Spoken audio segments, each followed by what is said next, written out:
Spoon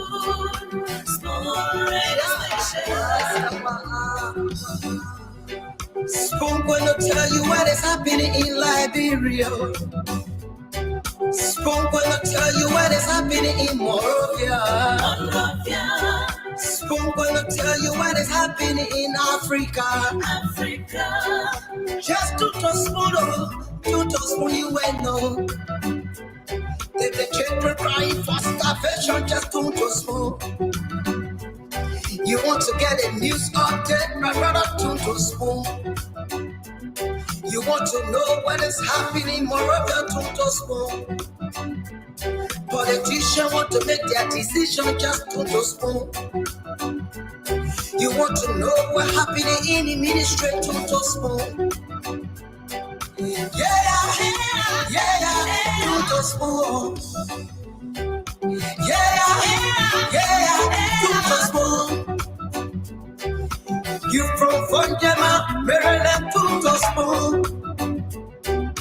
Yeah, to spoon.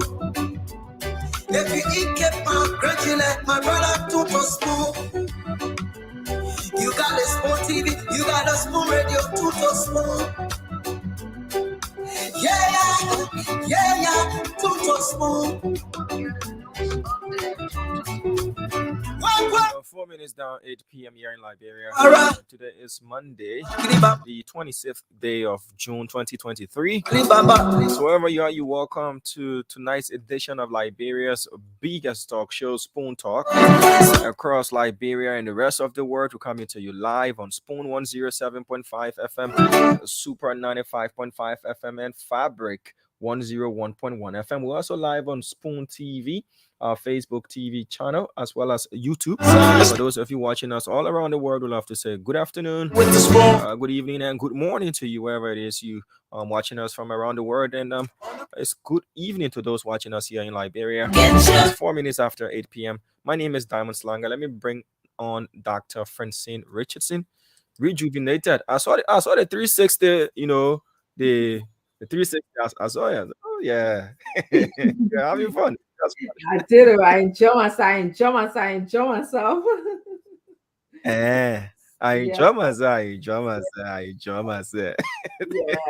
Yes, it's good to have fun, though.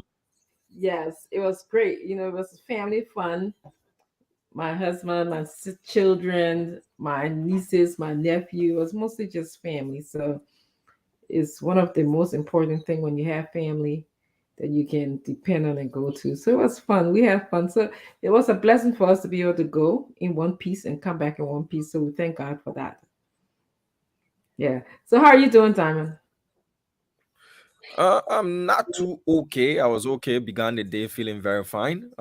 Did Reliable Info 360. Getting ready to do Spoon Talk. Making my way to the studio and my phone fell down and spoiled. Amen. Yeah. So you saw me making a call on the small phone. I was trying to call the former CEO directly to let him know that I wouldn't be able to get any contents sent to me tonight because the phone fell down and it's not coming on. So all it's doing is it's just blinking. And Amen. Sorry. It has dampened my entire mood. But we have to do the work of the people. Yeah. I imagine. I'm sorry. I'm sure something will come along. So hang on, stay tight, But I know what it is when you don't have your phone, when your phone is, not working. Yeah, the phone is such an integral part of our life right now. It's like, if I don't have my phone, if my kids don't have my phone, it's like, everything's in there. I write things, I save things, I type things. So I know what you're going through. You feel vulnerable, don't you? Yeah, it's one of those things. We just have to do what we have to do, put ourselves in the mood and do what we have to do. Yeah, Dr. Richardson. You'll be okay. Yeah, you'll be okay. You're a strong person. Yeah. So let's see what's going on in our country, Diamond. Well, today the former vice president and the standard bearer of the Unity Party, today had a press conference and talked about Daniel Nelson say, my man, go buy a new phone. Buy new phone. phone not cheap in Liberia. Actually, it's not just about the phone though. It's about everything else that you've got on the phone. Eh? That's You've been true. And thinking how about you all get it out, especially if you didn't back it up. I hope you that. back it up. But anyway, Daniel, thanks for making me laugh. At least you brought some some relief to me. Yeah. So he had a press conference, a hugely publicized press conference. Today is the International Day Against Drug Abuse and Illicit Substances. So Mhm. he had a press conference and termed the use of drugs, the use of drugs in our country as a national emergency. So we've had rape being termed as a national emergency at one point in time. Now the use of drugs, illicit drug and drug abuse in our country now being termed as a national emergency. So during the course of the weekend, the finance minister also spoke to the issue of vulnerable youth, those we call in Liberia Zogos. That people are saying that word shouldn't be used, that term shouldn't be used. But Mhm. he said the government is also going to work on. The president has set up a committee. He's concerned also about the increasing number of vulnerable youth, those who are on the streets that we see them. Remember, the Ministry of Gender as well and other government agencies released their report and put the number of street persons over the 5,000 belt there. So the Yeah. president has termed that as a national emergency as well, according to Minister Twe. Mhm. So they form a committee, and that committee is going to come up with a plan of action to within 60 to 90 days, a 60 to 90 days plan of action. So we waiting to see what sort of action will be taken, especially during the twilight, heading to election, whether it's not an election, campaign strategy, or is the government, what did the government know that the day of World Drug Day was up and coming? They knew that this day was coming, whether it was a clever attempt to make it known that okay, we're doing something to fight against drugs and illicit drug use in our country. To commemorate the day as well, the LDEA detachment in Maryland County burned a consignment worth $7 million Liberian dollars. Same was done in Grand Jida County. I was told by our reporter there to commemorate the World Drug Day as well. Were they burning Also, information. marijuana? They were burning. Uh, They were burning weed or just all type of different drugs. yeah, different drugs as well. But the total value $7 million Liberian dollars. Oh, So also I've gotten information that the CDC has brought in countries.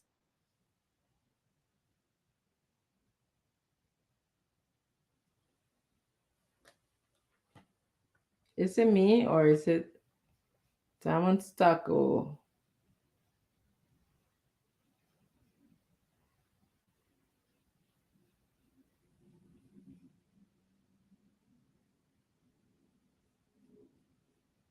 hello, Diamond, you stuck for a little bit.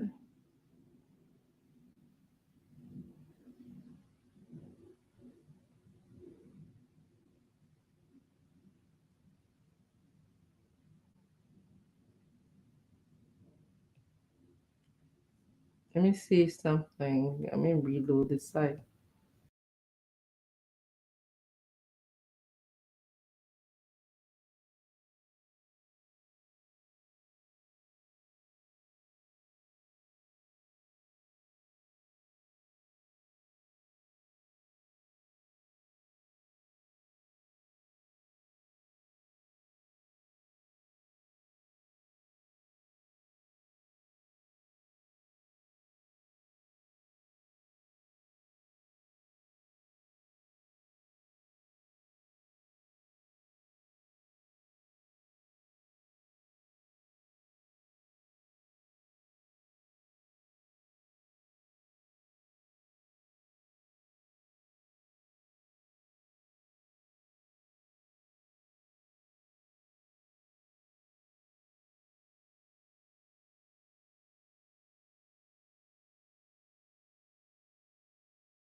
Hey, Dr. Richardson, we've been Yeah. faced with internet connectivity issue all day.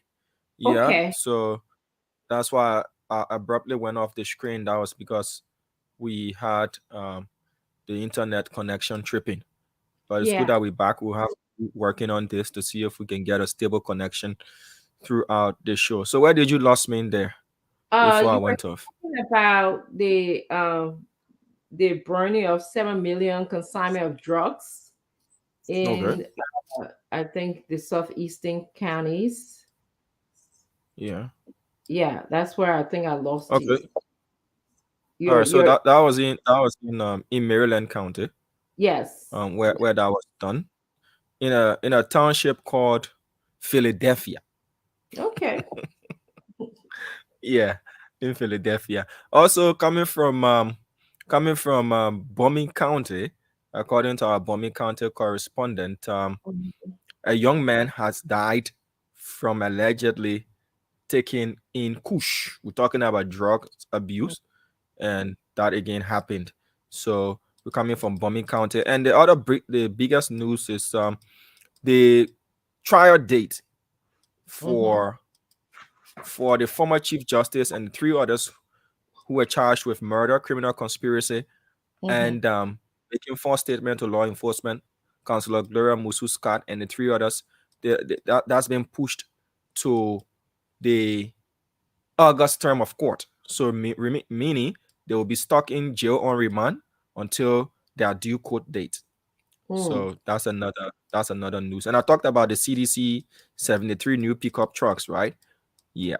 So they've brought in 73 new pickup trucks, according to sources. They see some of the pictures, but one of my sources said they'll be bringing in additional 73 again to make the vehicle number to be doubled. So they want Mm. to have two of those pickups in each and every district of the country to do rigorous campaigning as well. So those are some of the things making rounds in the country. Aside the Joseph Boakai press conference today and the Barrett challenge that is currently happening in the country. And Mr. Cummins was in Michigan, right? Or he Yes. is still in Michigan. Well, he had a fundraiser over the weekend How in areas? Yes, and he's making his way down to the Philadelphia area. So if you're in the Philadelphia area, we are encouraging you to come and hear Mr. Cummings' vision for Liberia. So it's going to be this weekend, and then I think he's going to make his way to the Rhode Island area. So come and hear. I believe Fixer 2 will be at the fundraising event as well. So it'll be a wonderful event. I'm going to be there, plus many other ANC and TPP members. Yeah, it's gonna be great. Okay. Yeah, so Dr. Richardson, that's it. We are striving to have a good show. But again, the network is not at its strongest now, I should tell you. So we're doing our best to make Great. sure we bring the show to our many listeners who depend on the show I for know. information as well. Yeah. Yes. So So yeah, we'll we're push gonna through though. pray that it's gonna be awesome. Things are going to be great. But I actually read in again our reference front page Africa that the residents of the Bonokala, I think it's Bonokale town in Bon County, said they're going to boycott 2023 legislative and presidential elections because of lack of medication in their health facility. They said that there's a representative, Joseph Papa Kole, who constructed a building for them. But then after he constructed the building, they can't get any medication, no nothing, no nurses, no equipment, nothing in the building. And so, in order for the women and the people in the town or nearby areas to receive health care, they got to walk at least 5 hours um, in order to get medication. And a lot of, especially the pregnant women, are dying. They can't get medical help, and they're asking for the government to intervene for them to get medical help in that area. So I thought I know, isn't it the same Bon County that they were saying that they had ghost clinics? I don't know if you remember that story about the ghost clinics being Bon County. Yeah. Uh, Yeah. yeah. Uh, and that was in another county. But there again, this is another, I think it's District 7 that is now saying that they have to walk like 3 to 4 hours just for them to get medication. And there was a resident in the town who was saying that it's sad that their forefathers didn't even get good health care. Now the next generation is not getting good health care. Then the future generation is not even getting good health care. So where are we going in our country? So that's some of the things they were lamenting about.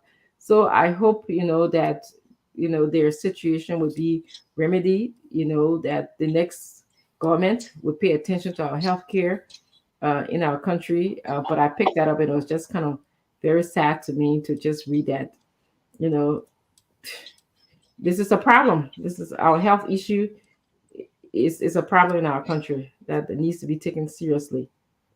And I think that ties into also security issue, investors coming to the country, job issue. But if you don't have your health, what can you do?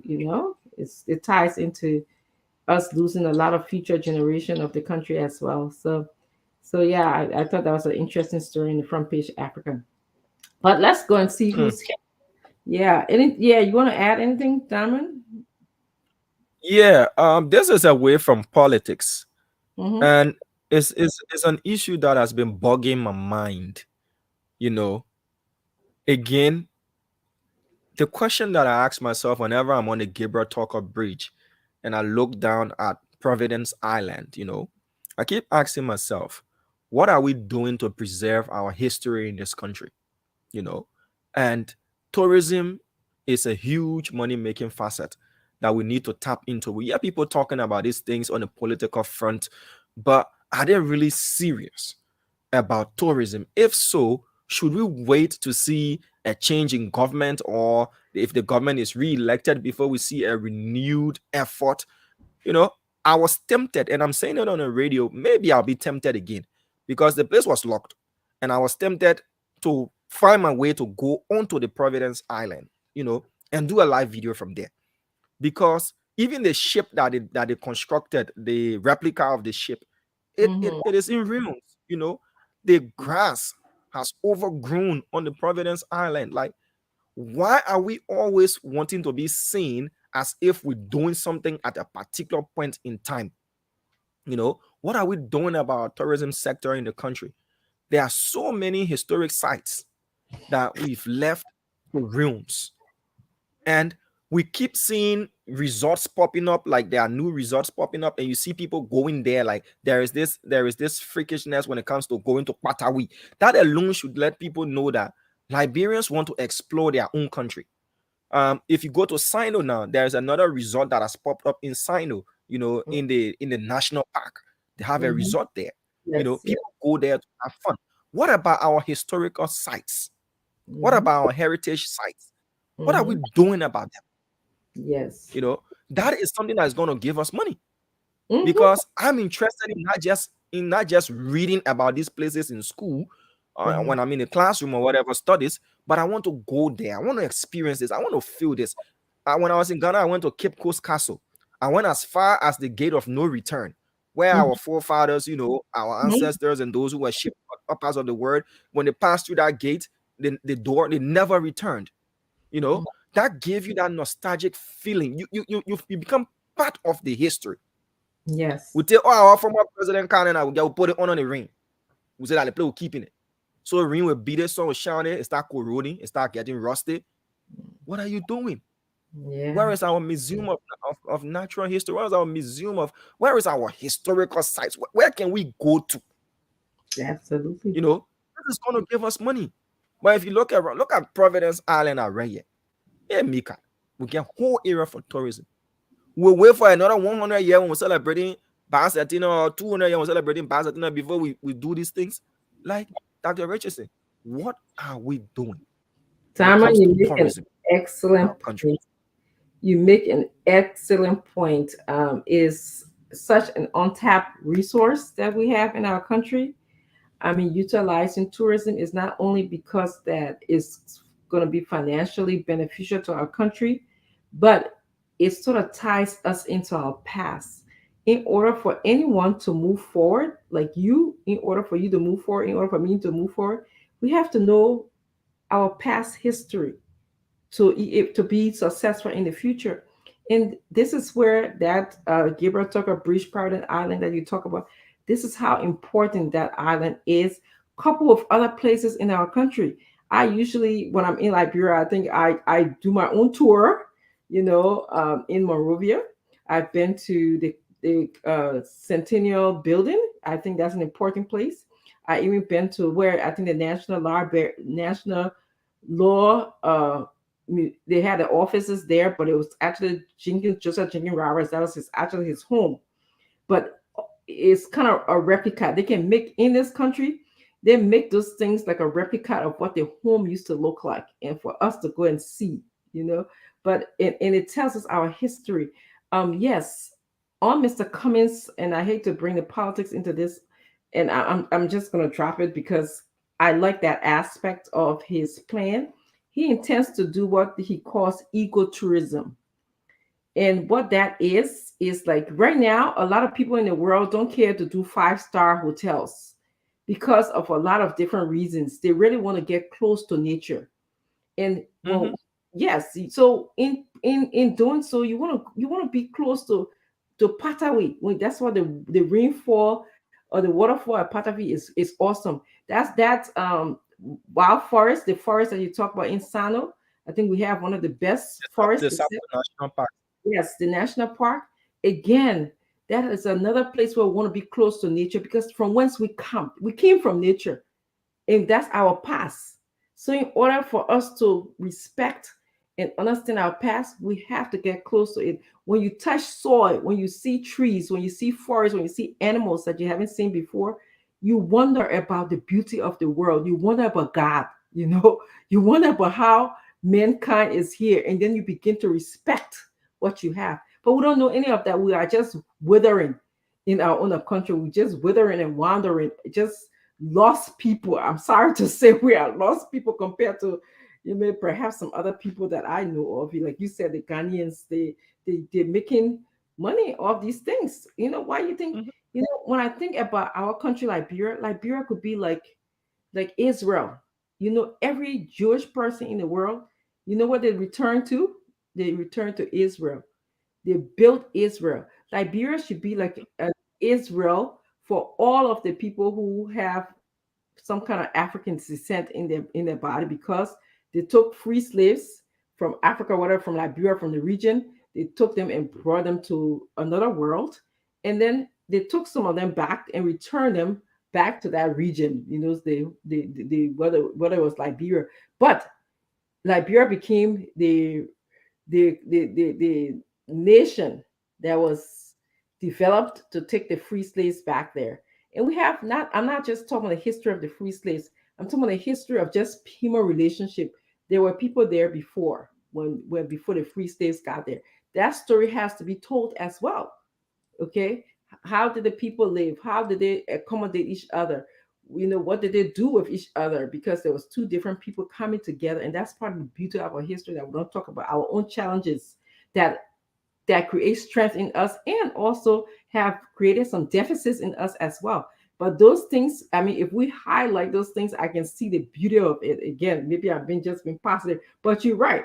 I even years ago, I went to Providence Island when I was probably a younger person. I see that this year they kind of buff it up a little bit to make it look, like when it was celebrating the bicentennial. But there's more to be done. There's more to be done. And then I'm sorry, after you're even going to talk about, but when you look across Paradise Island, where Waterside, that place, that whole area need to be dredged. The water is just bad. You see how that place is just, I don't know what they're using it for now, bathroom but it's right across. You know what I'm talking about, Dama? It's right across from Paradise Island. That when you go to Walls, Waterside, that's a beautiful place. But you see, so how you be having a bicentennial replication right on the Providence Island, but then when you look across Providence Island, you just see nothing, right? If you it's all, I don't want to even call the name of what it looks like is terrible. But and those are the things that we should be really focusing on. Is bathroom plate. People use it for the bathroom. That whole bridge there, the water is could be a nice beauty. I mean, it's a beautiful spot. I actually took a picture from across because what you can see is decor, and then you can see the old what that the building, man, is the two-party building that they were in court with the government for a long time. You know what I'm talking about? EJ Rock, EJ Rock's EJ, building. yes, EJ Rock. yes, Mm. yes, it has been demolished and doesn't look as it used to look before. So I took a picture from there. You can see the back side of the picture, and then the rest of it. And I have vision. My vision is that it's such prime property in other parts of the world. That place would be cleared. It would be like nice and prime property. But that's where we are as a country. But you're right. We could be knowing our past and using our tourist sites to make money. We have a lot. That will bring in money to our country. And it just take, because we don't have the money as a government now, it's going to take just a little bit of just upkeep, a little bit of, spending money and building things to make it to what we want to be. Like I said, ecotourism is the way to go. Nobody wants to spend time in hotel, breathing in air-conditioned air, especially since COVID and all of these different diseases. Nobody wants to do any of those things no more. You just want to be closer to nature.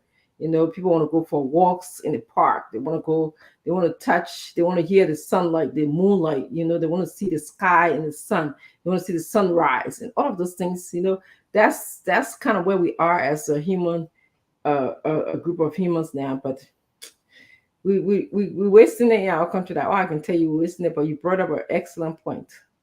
Excellent point. I see Mr. Falcon in the back. Let me just welcome my family people before he comes. I think he's still trying to sort himself out. Yes, so let me welcome our guests and our viewers here today. Tomorrow, actually, I want to announce to you tomorrow that we have Madam Benu Kroma is expected to be here tomorrow. She's going to be announcing her VP candidate tomorrow. That's on Tuesday.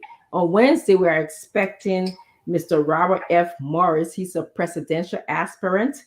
He wants to come to speak to Liberians about his goals for the country. He wants to be president of Liberia. So those are the two speakers we have lined up.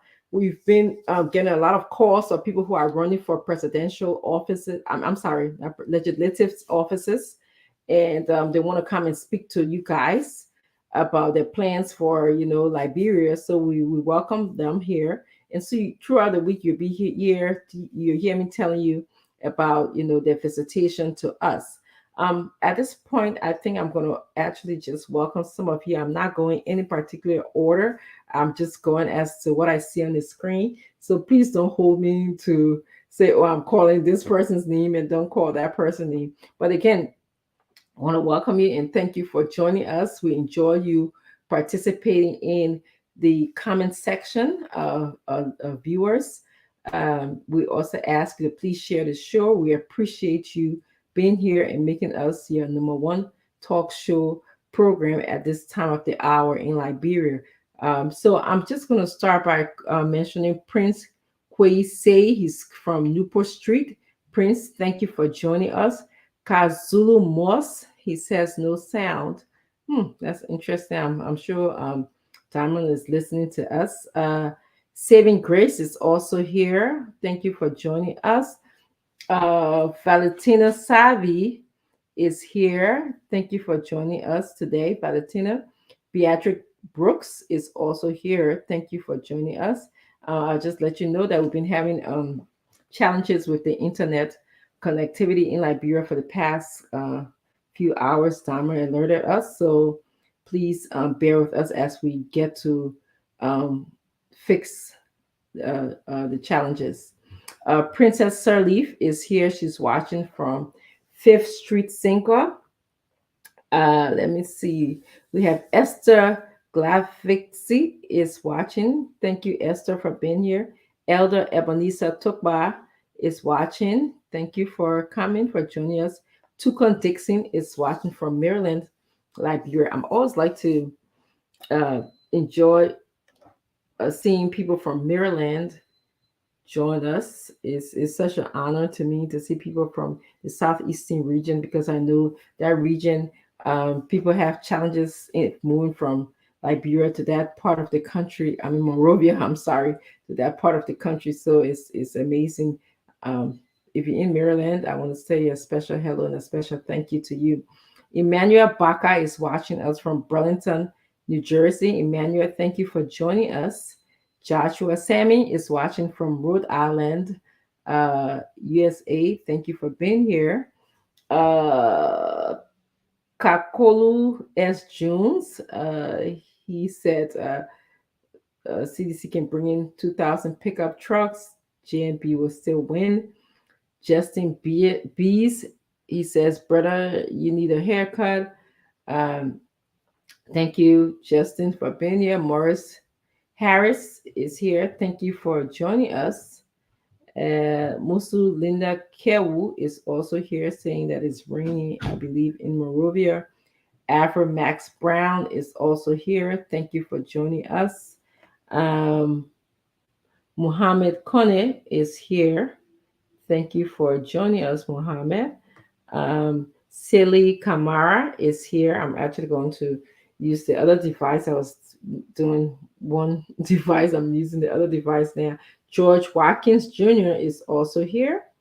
Thank you for being here. Prince Yeligon is watching from Stockholm, Sweden. I love when people from other countries watch us. Stockholm, Sweden. We are traveling vicariously through you. Angie Peters is here. Hi, Angie. I get to see my own sister, Angeline B.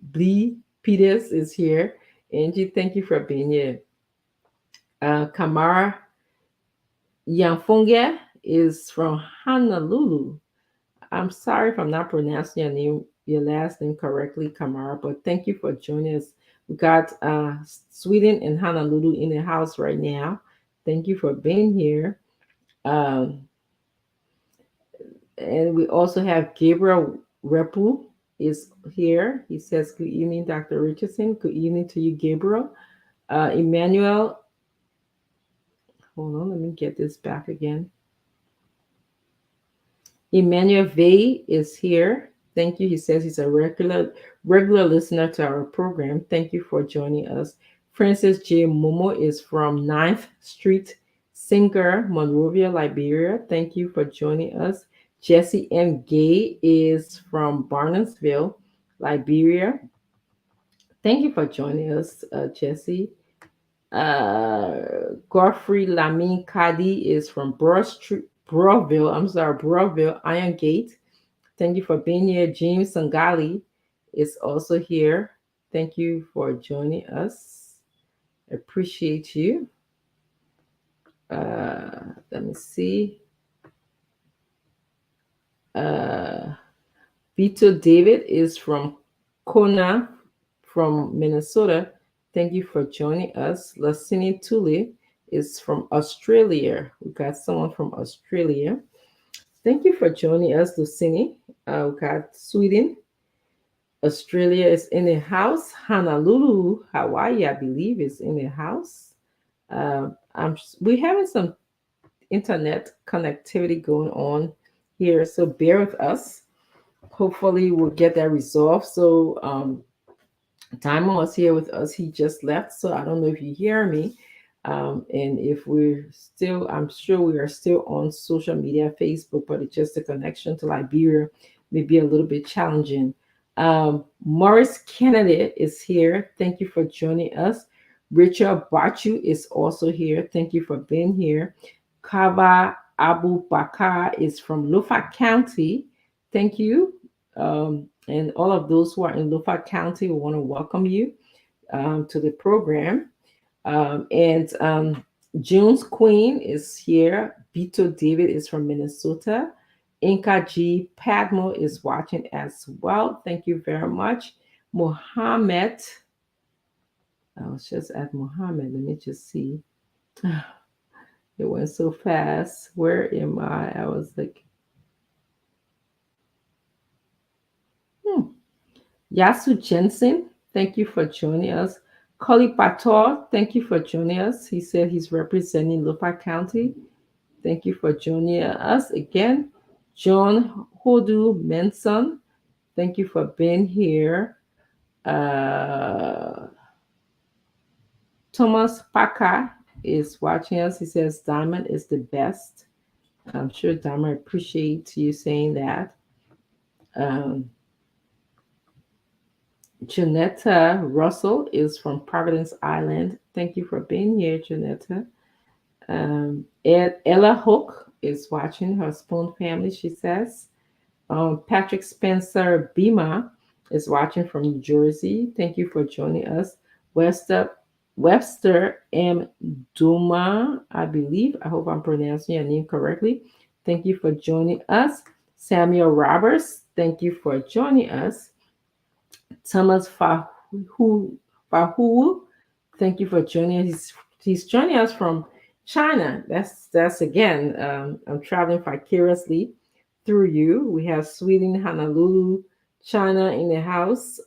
Thank you for joining. We have Samuel Roberts from the UK is also here. Thank you for being here. Please share this show if you have not done that already. I really enjoy seeing Liberians from all over the world watching Spoon. Is a pleasure. Inca Padmore. Inca, I recognize you. As you see, this person say I don't recognize you. Inca G Padmore, thank you for being here. Nabi Masakwe, thank you for joining us. Jala Cooper is connected from Washington. Thank you for joining us. Elmer B. Ketter is from Painesville. Thank you for joining us. Pearl Campbell is watching from Atlanta. Elmer V. Ketter is watching from Painesville. Johnson Talawoyan is watching us from Yeadon, PA. And Japa Tukba is watching us from North Carolina. I see that Mr. Fagon just joined me, and he waited until I recognized all of my cousins and my family people before he decided to come on. How are you doing, Mr. Fagon? How's your day going? I can't hear you. Okay, good. My day is going great. I feel very good. As a matter of fact, I should say I'm tired from celebrating. Oh, celebrating? Yeah, I'm actually tired from the celebration since 4 days ago that all of the polls conducted in the country show that no one is even second or third digit close to the Honorable Joseph Nyeama Boakai. That's something that calls for celebration, because I remember when people said they were not going to attend his VP pick ceremony, the whole world went upside down. And we said, okay, that's cool. So, just knowing that every single pool shows him at a DJ that cannot be measured is. And then I'm sad again at the same time. Someone say, how can you be happy and sad? Today is International Drugs Day, something like that. And we have a president. And the whole world is looking down on our country right now. $100 million worth of drugs, another $40 million worth of drug. Even today, Diamond reported $7 million worth of drugs was about to be burned in Maryland.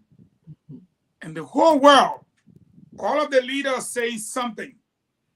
Our president went and wore beret and sat down with the vice president wearing beret to take picture. They made no comments. They put up no statements. They had no programs. And it took our standard bearer the courage to call the media and address the media as if he was the president. And hopefully the world got to hear from us. I mean, almost every media institution was present today, and he spoke like a president, like a father. 866 ghettos in Monrovia. And in order for you to determine where a ghetto is, when you're driving, just look on the light pole. In America, when you see the sneakers 2 foot on the string, someone got killed. In Liberia, if you see it, that's a ghetto right there. Mm. Yeah, so he vowed to declare war on drugs and to bring about legislation that will bring about the stiffest of penalties ever seen. So let me ask you a few thoughts that's going through my head, and I'm just kind of being open-minded here. And I'm going to start with something you started off with about the polls. I know that there was a poll that was done over the weekend. I think when I left, you decided to go into pooling. That was one of the things you said when she leave, we'll have a good time, right? Yeah. But were there other polls that were done? I have not seen them. Margibi, I was sending you a link about Margibi. We did ours for just 25 minutes, impromptu, spontaneous. Margibi did theirs the same way. But Margibi was nasty. You said that on a poll that was done on the show? Is that or was that done? Yes, on the show on Saturday. Okay. We did a spontaneous poll. Yeah. So even my, Diamond herself did not know. I told Pagoy, I said, Pagoy, since Dr. Richardson is gone, and you and Stanton have gone from pedestrian debate to pedestrian debate, the best pedestrian argument. That's what he said. I don't want to hear pedestrian arguments. Yeah, pedestrian, you know that the people walking on the sidewalk, crossing the street. The sidewalk argument. Yeah, I don't want to hear pedestrian argument. So I just thought, I said, you know what? Maybe we can do something better than to hear these two guys, go at it. I saw that. I saw a little bit. And when we did that, in 25 minutes, George Weah was at 10 votes. Moniba got 2, Gonglo got 9, and Joseph Boakai got 101. So let me ask you this, though, and again, I'm being open-minded about this. So I thought about this, and my thoughts led me to, a lot of people who listen to our radio station tend to be people who are Unity Party partisans. It's just a fact, okay? Is it possible that the results could have been skewed to favor Unity Party, Joseph Boakai, because they're the one who listened to the radio station, and so they would be the one who will call? Absolutely not. So if you like, me and you can go into an agreement, and you tell me to choose the day and the time we hold a spoon talk on SKTV or anywhere. It's an open challenge to you. But I'll be the one. No, I'll be the one to make the call to any random person. Any random person would tell 10 persons, put your number up. Call the station, let's do a pool. It will be the same thing. It's not you can't say 5,000 people. Like right now, you say most of the people tend to be from Unity Party. Mm-hmm. Unity Party ain't got that much people. It is the alliance that is following Unity Party right now. I can confirm to you. How many people you think Unity Party got? So no, I'm not talking about. So when I do statistic sampling with my students, we try to make sure that they do some kind of random sample, right, and representative sample. And my concern is basically, knowing that a lot of Unity Party partisans listen to our show now, which, I wish it wasn't that way. I'm sure some people are listening in secret.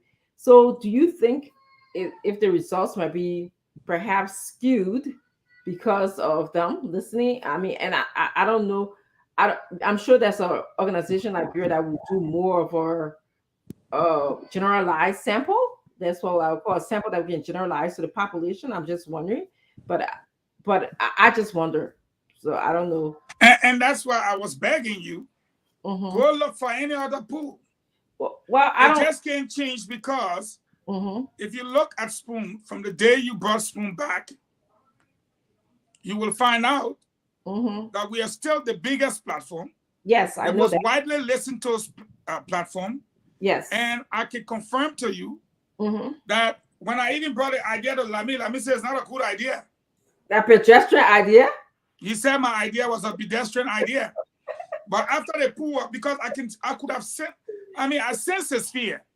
But immediately after the pool was done, he used the same analogy that he read from the chat room, because you put the same argument in the chat room.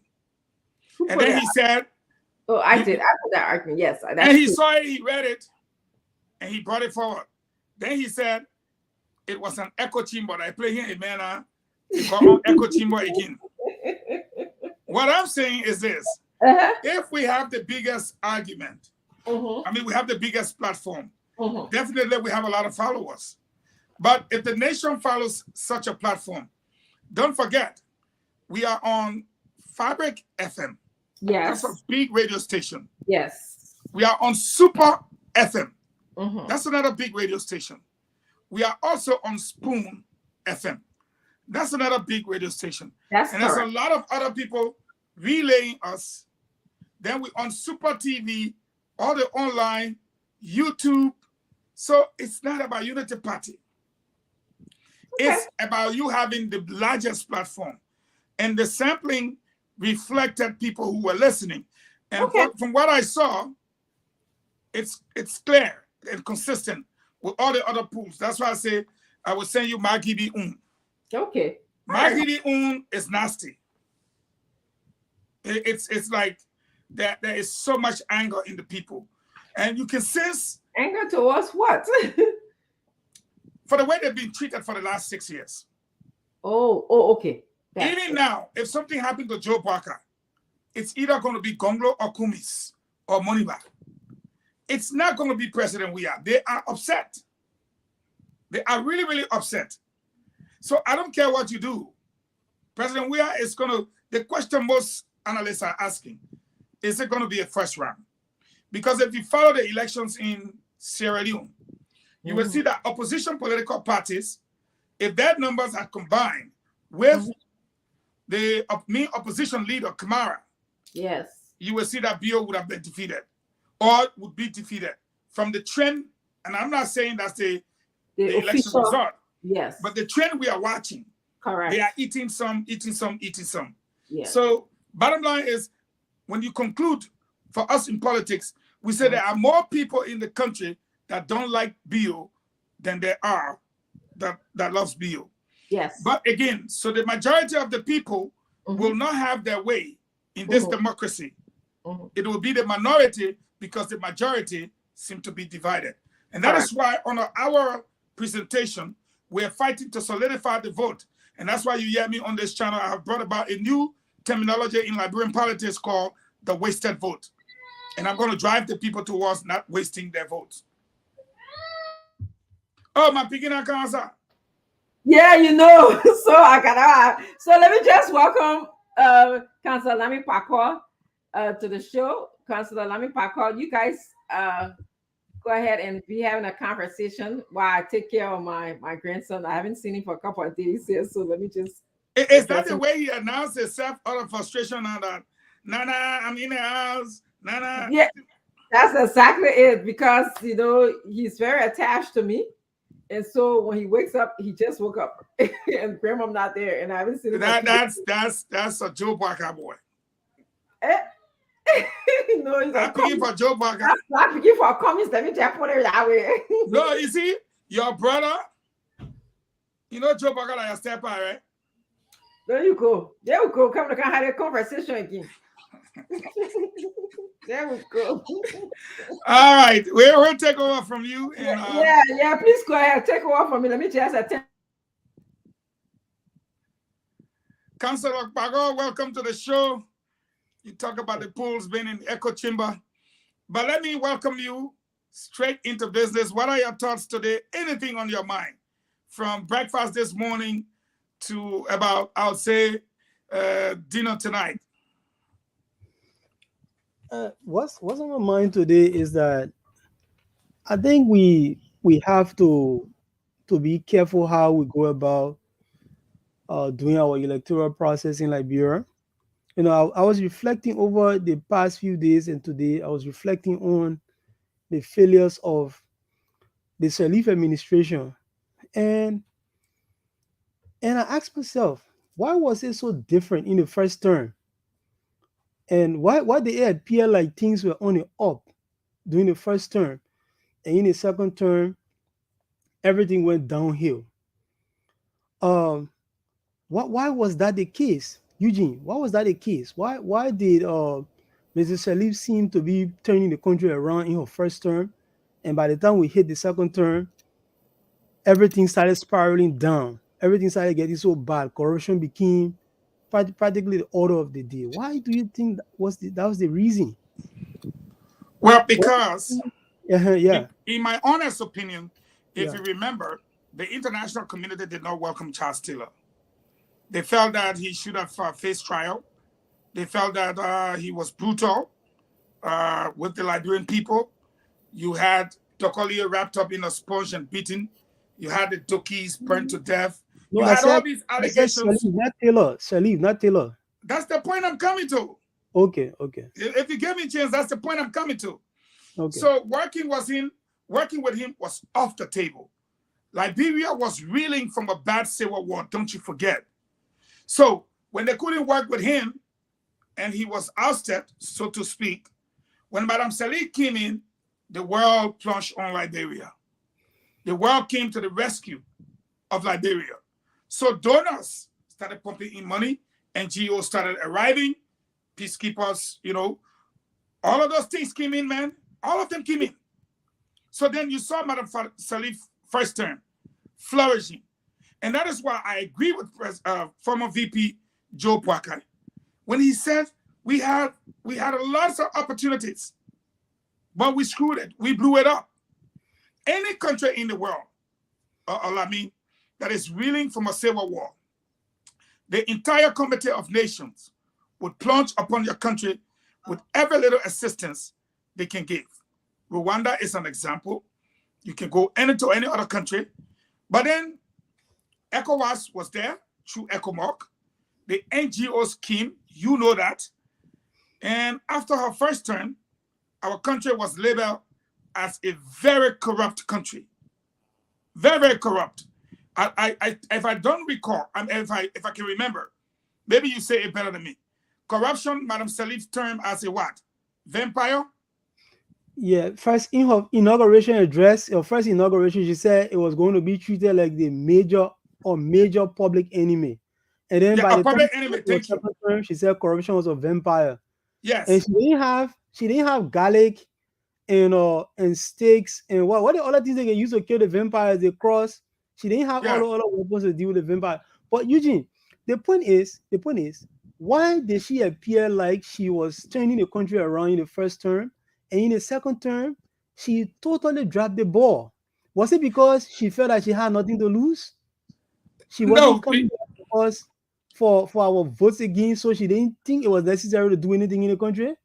What really happened in Madame Sirleaf's second term is that Madame Sirleaf had National Investment Commission, Election Commission. Madame Sirleaf had put into place the structures of government.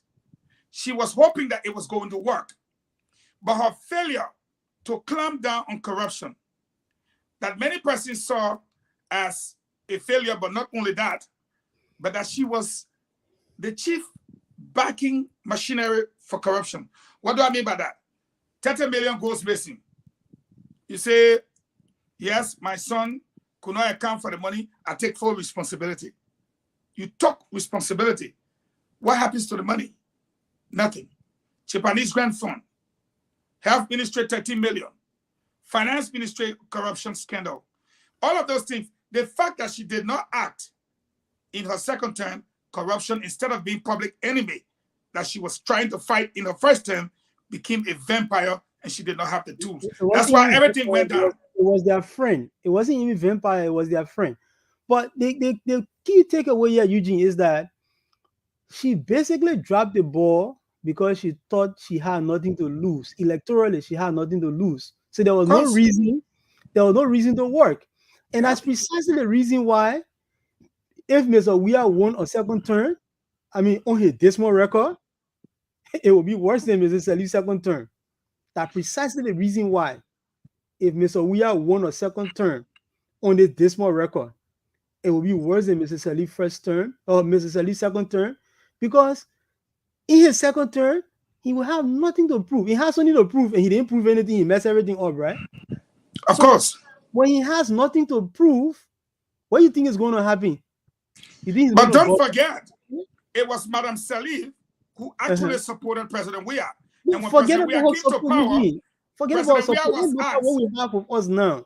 how, We have no, it, excuse right? me, We can't do anything about that now. President We have Weah it. was asked, how do you grade Madam Salif? He said 80%. Would you prosecute her? Would you go audit her? He said no. The question was, will you protect her? He said he would offer protection for her and her family. And he did over the last 6 years. So yes, I agree with you, but that's part of the reason why people are rejecting any other candidate from Madam Salif. Okay. So the bottom line is that anybody who can only do one term is now a good choice. You agree with that? Anybody who can only do one Who term? can only do one term is now a good choice because that person has nothing to lose. So basically, if they got nothing to lose, they're not going to be thinking about how they can run the country, right? Well, the question is, has he thought about running the country in the first place? No. Eugene. That's why we are where we are. Let me welcome Gibson Debbie Jeru. Look at today. Today, International Day of Drugs, illicit drugs, and what have you. They may take Barrett sit down, knowing that our country has been flagged by the whole world. He take Barrett, he sit down, he hold the vice president hand, look in her face, he do, without issuing a statement, without saying anything, the whole day pass. Even LDA, Liberian Drug Enforcement Agency, did not even parade their cars in the street or maybe burn some more drugs. Nothing. And the ANC people came, they say, the ANC people say the country is on what? Autopilot. That today again, it was already flying by itself. Okay. Let's welcome Gibson Jeru and go back over to our moderator and her co-moderator. Yes. So let's start the show. And I think Councillor Paco was actually expressing his thoughts for the day. I wanted to start with him as well. And we also want to welcome Mr. Jeru to the show. So let's just talk about what's on our mind 2 minutes first, and then we go into the drug topic of the day, because we really wanted to keep talking about that topic.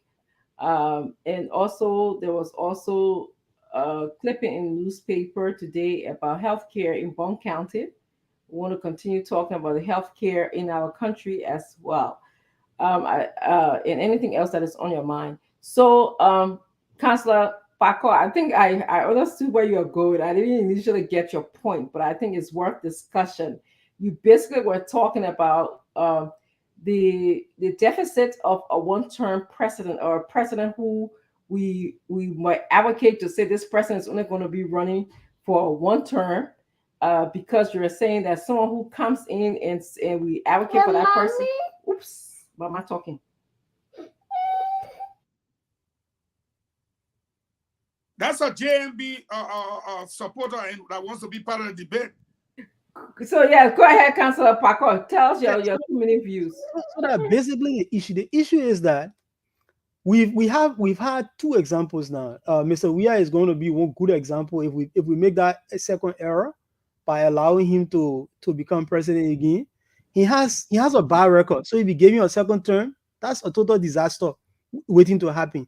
Mrs. Salif had a relatively good record in her first term. Second term, she dropped the ball because she thought she was not coming to us for votes. So by parity of that level, what we've seen, the evidence that we had over Mrs. Salif's government and the potential in this one, it's logical to say we should not go for one-termers. Because if you go for a one-termer, you're looking for trouble. That person is not going to be thinking about governing. That person is going to be thinking about every other thing but governing. And that's the reason why I was asking Eugene. The Salif example is clear. It's clear.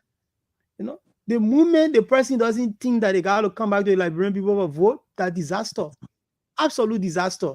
And what they've been telling us is that they are only in for one term. They see it as transitional arrangement. All the transitional arrangement we have in a country mess the country up from one to the other. After they saw your government, they kept on going downhill. Kept on going downhill. So they want to put us in another transitional arrangement again.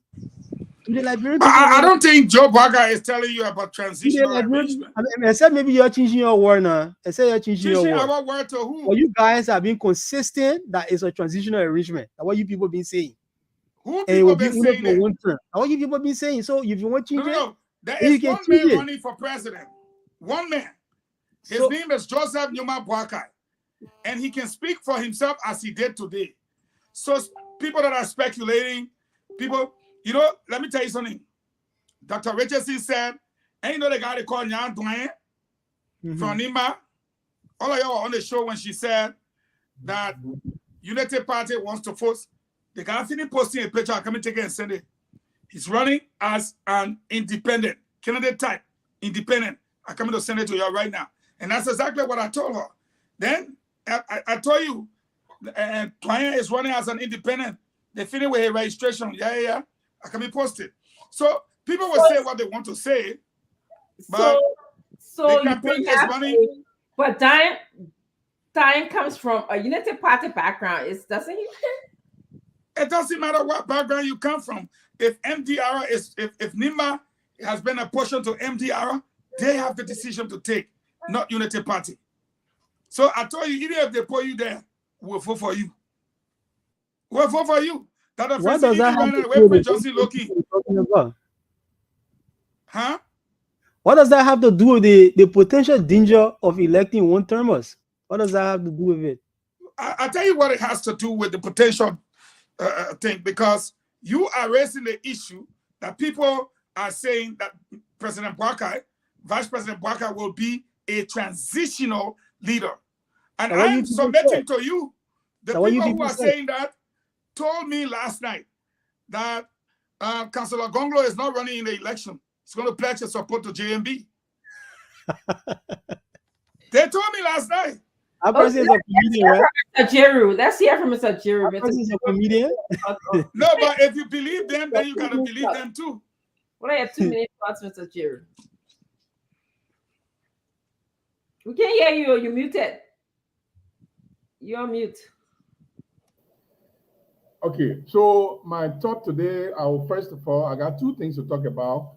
I want to talk about the Sierra Leone election a little bit because it is next door, and events from the Sierra Leone election will inform our readiness for opposing a very popular president. Now, nobody should take it like President Weah is a pushover.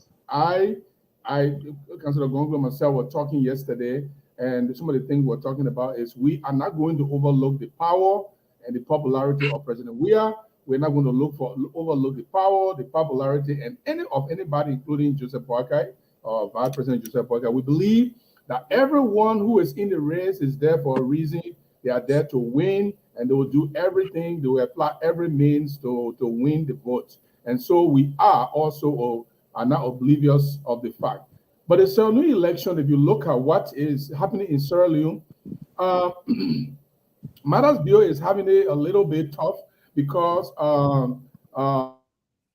Samora Matthew Wilson Kamara has 792,760 or 61 or 62. So he is probably going to run up with Matters Bio. And who is this guy? This guy is a former foreign minister. He's not just a former foreign minister, he's a former bank governor. He's an economist. And this man from the region he comes from, it's not too much a vote-rich county. The vote-rich district. The Karen district is not too much a vote-rich district. But there are great people from that district, and he has done very well coming into the Sierra Leone government during the Tijan Kabak administration, being a Minister of Finance, Minister of Economics and Development, and all of these things. So when we look at what is happening in Sierra Leone, we can see that it is a great challenge now. It's a great challenge to sitting president because people are tired with corruption, and people like George Weah, and he has sworn himself to corruption. George Weah has buried himself to corruption. He swore himself to be dictated to by his mentors like Samuel Twe. One of them is out now. Maggie is out now. He's one of his mentors. He sees these people as gods, and he feels like If they are not around him, he will not succeed. And he has been behaving in such a manner for a long time. Now, the question Councillor Okpako asked is a very salient question. And I see my own brother, Minister Fagon, trying to duck it. Is a one-term president a dangerous president? Minister Fagon, you will say yes. And you know you want to say yes, but you are trying to play the game. Anyone who goes into a race and say, I'm going to be there just for one term, in fact, we are trying, this is like a transition, we fix it and put somebody there who will be better. That person don't give a fick about what goes on. They don't care because they're going to be there for just one term. And that is the problem we have with VP Boakai. You people should embrace the fact that you people created a narrative. You people are the one that said he's going to be an interim president, like an interim president. You people are the one that said he's going to say that. But you can't call the people Nina. You people are Nina. Yourself says Joseph Boakai is not going there for 2 terms. If you watch all of your clip in the back, you said Joseph Boakai is not there for 2 terms. He's going to fix it and leave it with young people to run it. That's what you said. Not me. You people created a narrative. You people knew that Joseph Boakai is unable to go for 2 terms, and you know that he is not able to go for 2 terms. So it's let me ask you this. I use my time to you to ask you this question. Gibson, all due respect, when are you going to die? I'm not dying just now because I'm supposed to do great things before I die. Joseph Boakai had done this. You are suggesting by your narrative that somehow Joseph Boakai is supposed to die next week Friday. In 2026. Joseph Boakai and myself, we are completely different. Now, what I ask you, my question is, are you going to die? Well, hold up. I don't know if that is the question, because it's not really the question. I don't think it's about dying or not. I think it is. But so why would Joe Boakai be a one-term president because when Joe Biden, whom you guys are hailing here, is a 2 years old? Yeah, the way people say, he said he will be transitional. The entire United Party narrative that Mr. Boakai is all he's going to set it up and let the young people take over. He's going to be a one-term So my president. question to you, when Joseph Boakai becomes a president and serves for 6 years, at the age of 78, how old will he be when the 6-year term ends? I mean, you can do math. It's not about the issue of the age. How old will he be? Oh man, I'm not even concerned about Joseph Boakai age at this point. The point is the narrative. Joseph Boakai will be younger. You are eating on my time, my man. You are eating on my time. Oh. Your time will already finish. I will eat your time. You talk to the man. But I take it back now. I won't finish it. Okay. Oh, really? Because tell us your argument. let him finish it. Finish my turn, and then you can finish your time. Take my balance time. You ate all my time, but I will still manage with the 30 seconds. We're finished already. Listen, Your time. the narrative we're talking about is not about the age. Of course, the age matters. The health situation matters. All of these things matter, and these are political things that we need to take into account. If we really want to serve the Liberian people, we cannot put a man we are not sure his battery will not give out tomorrow morning. Mr. Joseph Boakai cannot go through a scanner like me. He go through a scanner, it will perforate his heart, and he will die. He cannot go through a scanner. That's a risk. You know that. Okay, Mr. Jerry, I'm going to go to Mr. Fagon. Mr. Boakai cannot go through a scanner like me. You sound like somebody who will say, no personal attack here. No personal attack, Mr. Fagon. No personal attack. No, I say you sound like somebody who said tomorrow that person will die. As if they're God. Mr. Boakai been traveling. And he's been going to countries. He just came back from Ghana. I will tell you what you people been saying. Mr. Fagon, one minute. You hear the other United Party person writing your comments? Mr. Boakai can go, but he have VP. You see the kind of mentality the United Party people get? Go ahead. But you got problem with it. Why are you going to pick your own VP? What's the point of you picking VP? That the same thing was sent up to your to Liberian people. You don't need VP in the country. You got this. Now you there with the man. Say that. So you pushing the narrator again. You don't want VP again. You pushing the narrator again. You don't need VP. That you do not say again was sent on cannot cry. What I'm saying to you is this. You came first with the argument you wanted to debate policies. When we brought on the argument of policy, your policy high. Your came back, your ran beyond off for VP. Ever since Ngelewa Pepe, we choose our own VP. You're still looking for your own. We came back again. You came back with a debate that, oh, corruption must be swept. Therefore, Joseph Boakai cannot fight corruption. We said, okay, you are entitled to your opinion. What was your debate again? You said because the man said he had opportunities and they squandered it, so we should hold him to that. Today, you'll come out with different debate here again. The debate you're bringing here again is Joseph Boakai said he will be a transitional leader. Now, you're the one who are working in the Liberian National Transitional Assembly. We have a democracy. Omen Joe is 78 years old. The Joe Biden in America is 82 years old. You and Dr. Francine, you're voting for him. We cannot compare Joe Biden. Let's not compare the system that Joe Biden is in. No way, we comparing, I'm comparing no system, I say president to president. Now, your Joe Biden, you see, anytime you made that statement, the labor will come out. You are right, Picking. You prejudge Joe Biden. You realize him. You say the man is said the ball will come back. You cannot drive Joe Biden people away. I will say this to you. He's 78 years old. The man who running for president is 79, 80, 81, 82. He's 4 years old and he's running for 4 years term. 4 years older. Here is my thing. If Joe Boakai served his 6 years, Joe Boakai will be 84 years old. And if Joe Biden served his 4 years, 82 plus 4, he'll be 86. So why are you making that thing look like age that issue? But let's look at Joe Boakai. The man is fresh like the new money Joe we are putting in pick up back. Look at the man when he came from the airport. Look at the way he dressed. Look at him today again. Fresh like the new money that George we are printed. Can anyone in the race show that they're more fit and looking well than Joe Boakai? Let's talk about the substantive issue. Joe Boakai said he wants to move the country from subsistence farming to mechanized farming, to bring about an agricultural project in the country that will be meaningful and keep our 200 million from leaving the country.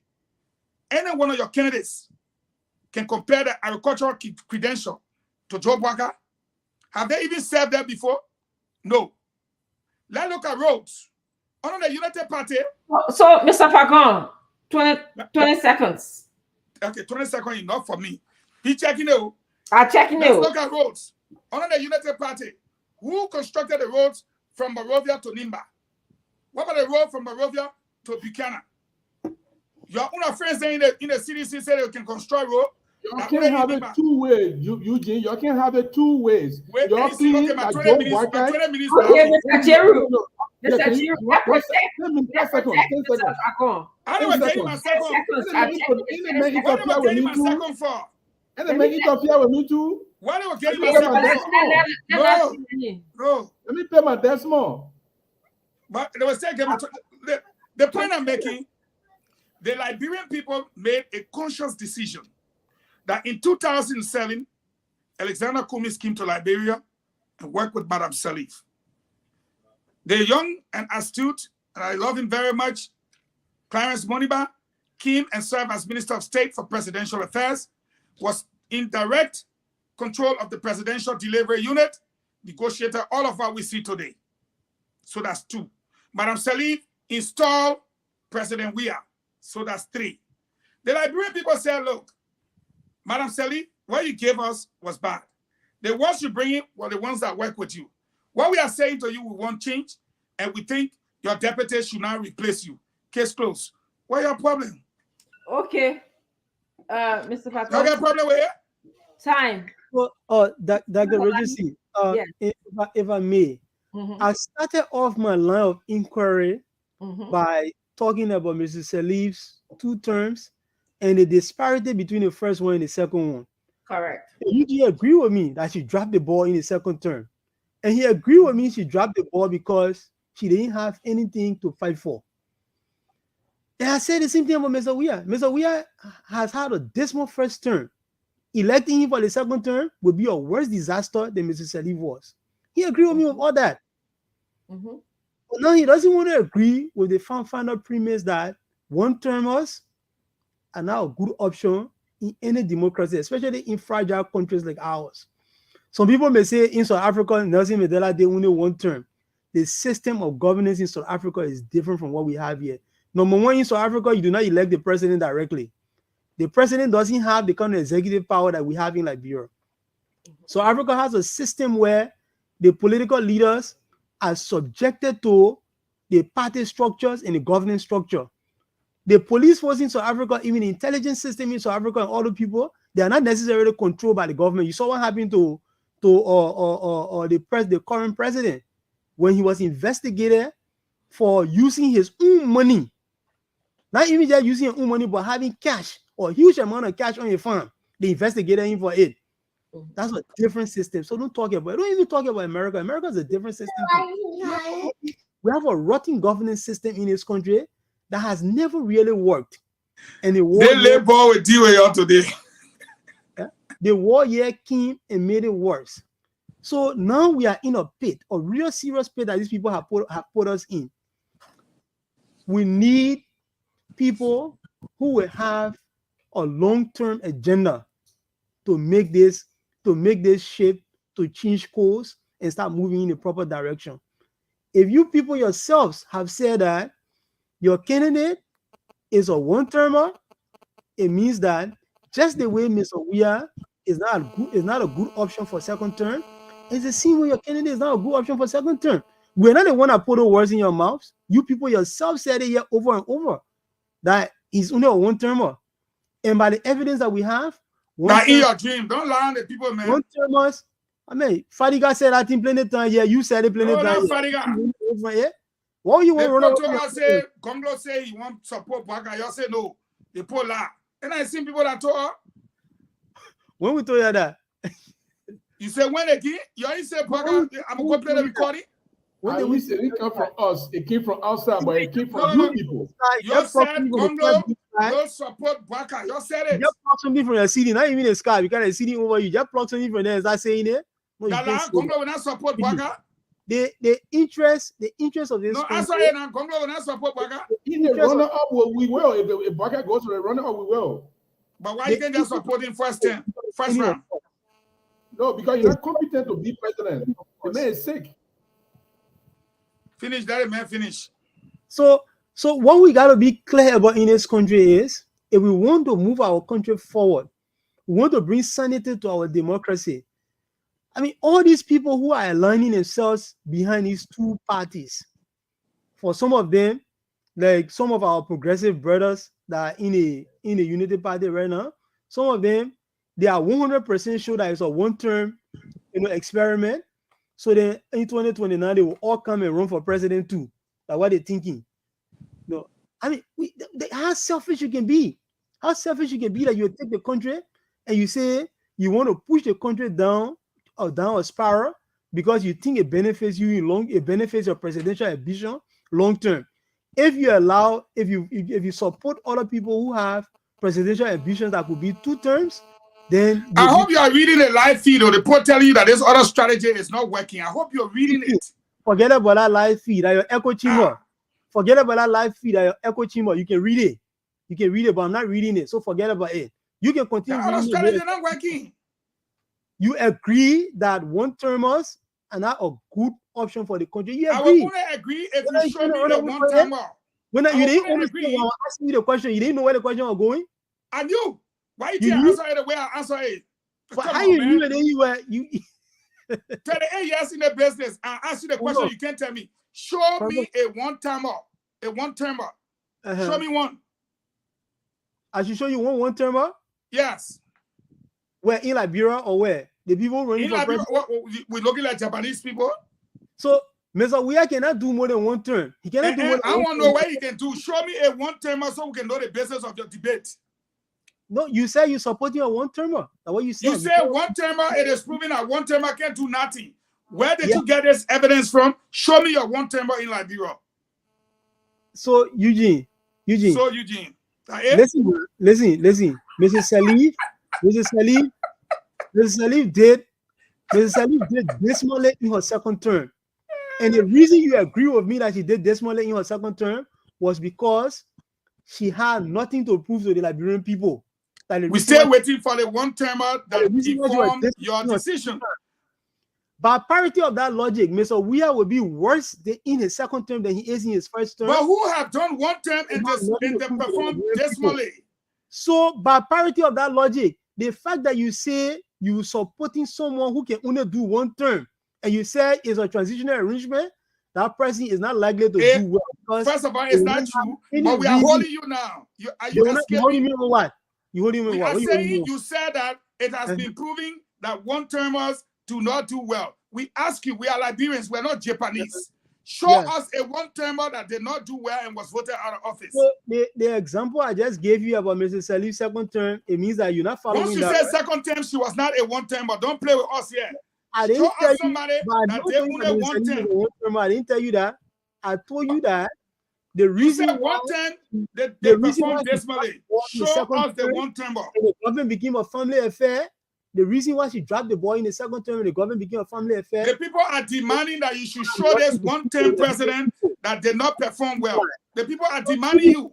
That you will bring somebody in who got nothing to prove to the Liberian people, who will have the same disaster. That's what I'm telling you. So the people are demanding that you show this one-term president that did not perform. He win election on the premise that he will win, he will run for only one term. No, Mr. Taylor wanted to be president until 2024, right? Let me That's not help the you. point. Show us a one-term president. Let me help you. Charles Taylor was a one-term president. He didn't No. Charles Taylor was driven out of office before he even took seat correctly. Don't play with us The here. man resigned. You were one-term president, but you didn't do well in a one-term. Gentlemen, you cannot come and fool the Mr. people. Taylor was a one-term So let's president. go to the When substantive somebody who did issues. one term, you Let's can't have it elevate two the ways. conversation. You Let's can't have it elevate. two ways. He was You not asked for a someone who one-term did one term president. and didn't do well. That is what I'm talking about. You asked No, for you gotta go someone back to your who colleague was argument. one term. You asked for someone who was Do you one know term what is a and term? didn't do well. Do you know what is a term?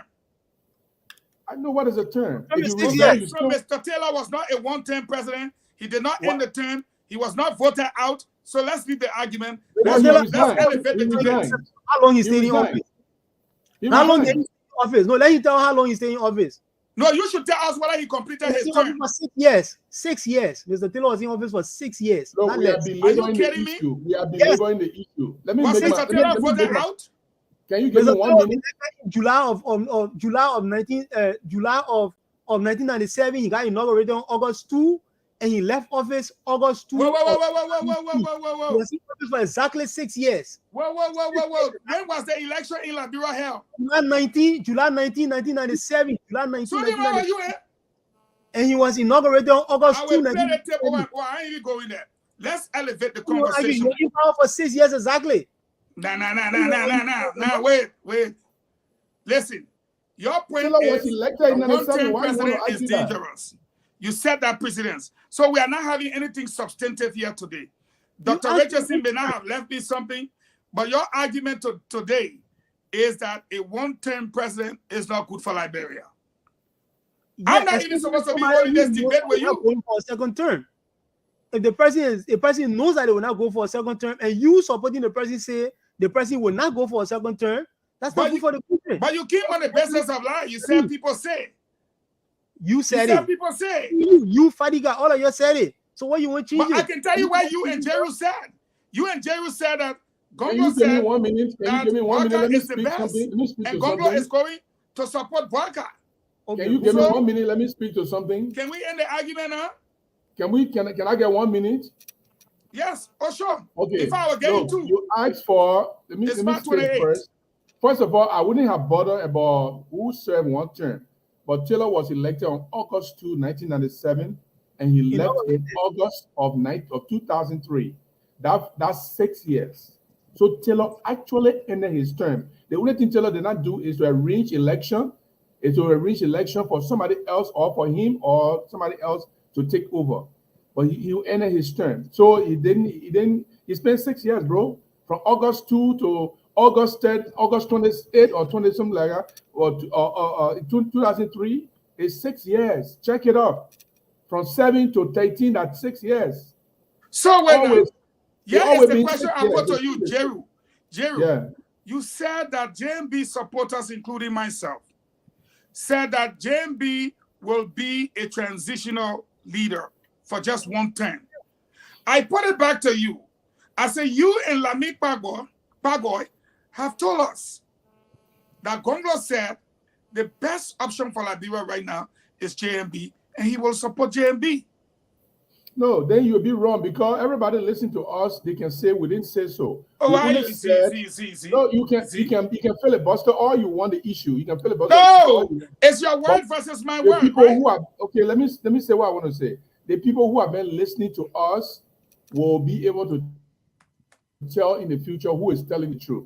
They will come back and say, Gibson, you are telling the truth, or Mr. Bako, you're taking the truth, or Mr. Lami, you're taking the truth, because you people have repeatedly said that Mr. Boakai is a transitional person. He will fix it and let the young people take over. That was your narrative. It's not created by us. So we are just quoting what your narrative is. So even if you in I'm quoting your particular, narrative too. You running away from here? so you in particular, if you, Lami, Eugene Fagon, if you even say, okay, I didn't say so, but it is the UP narrative. You are part of the supporters of the UP. Therefore, that narrative is also affecting you. But yet, let me move forward. Councillor Gonglo has said over and over, Councillor Gonglo has said over and over that any man from the opposition who goes runner-up, he wishes to win.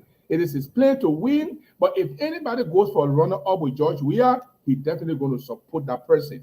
That is different from, we're not going to support Joseph Boakai in the beginning, because there's no way we can do that. We believe that our candidate is more qualified, is more agile, is more healthy, is more smarter, is more organized, it's everything more than Joseph Boakai, except for spending 42 years in government. That's the only thing he doesn't have. If you look at the main house, should we open the phone lines and just make an election between Gonglo and JMB? Let me finish.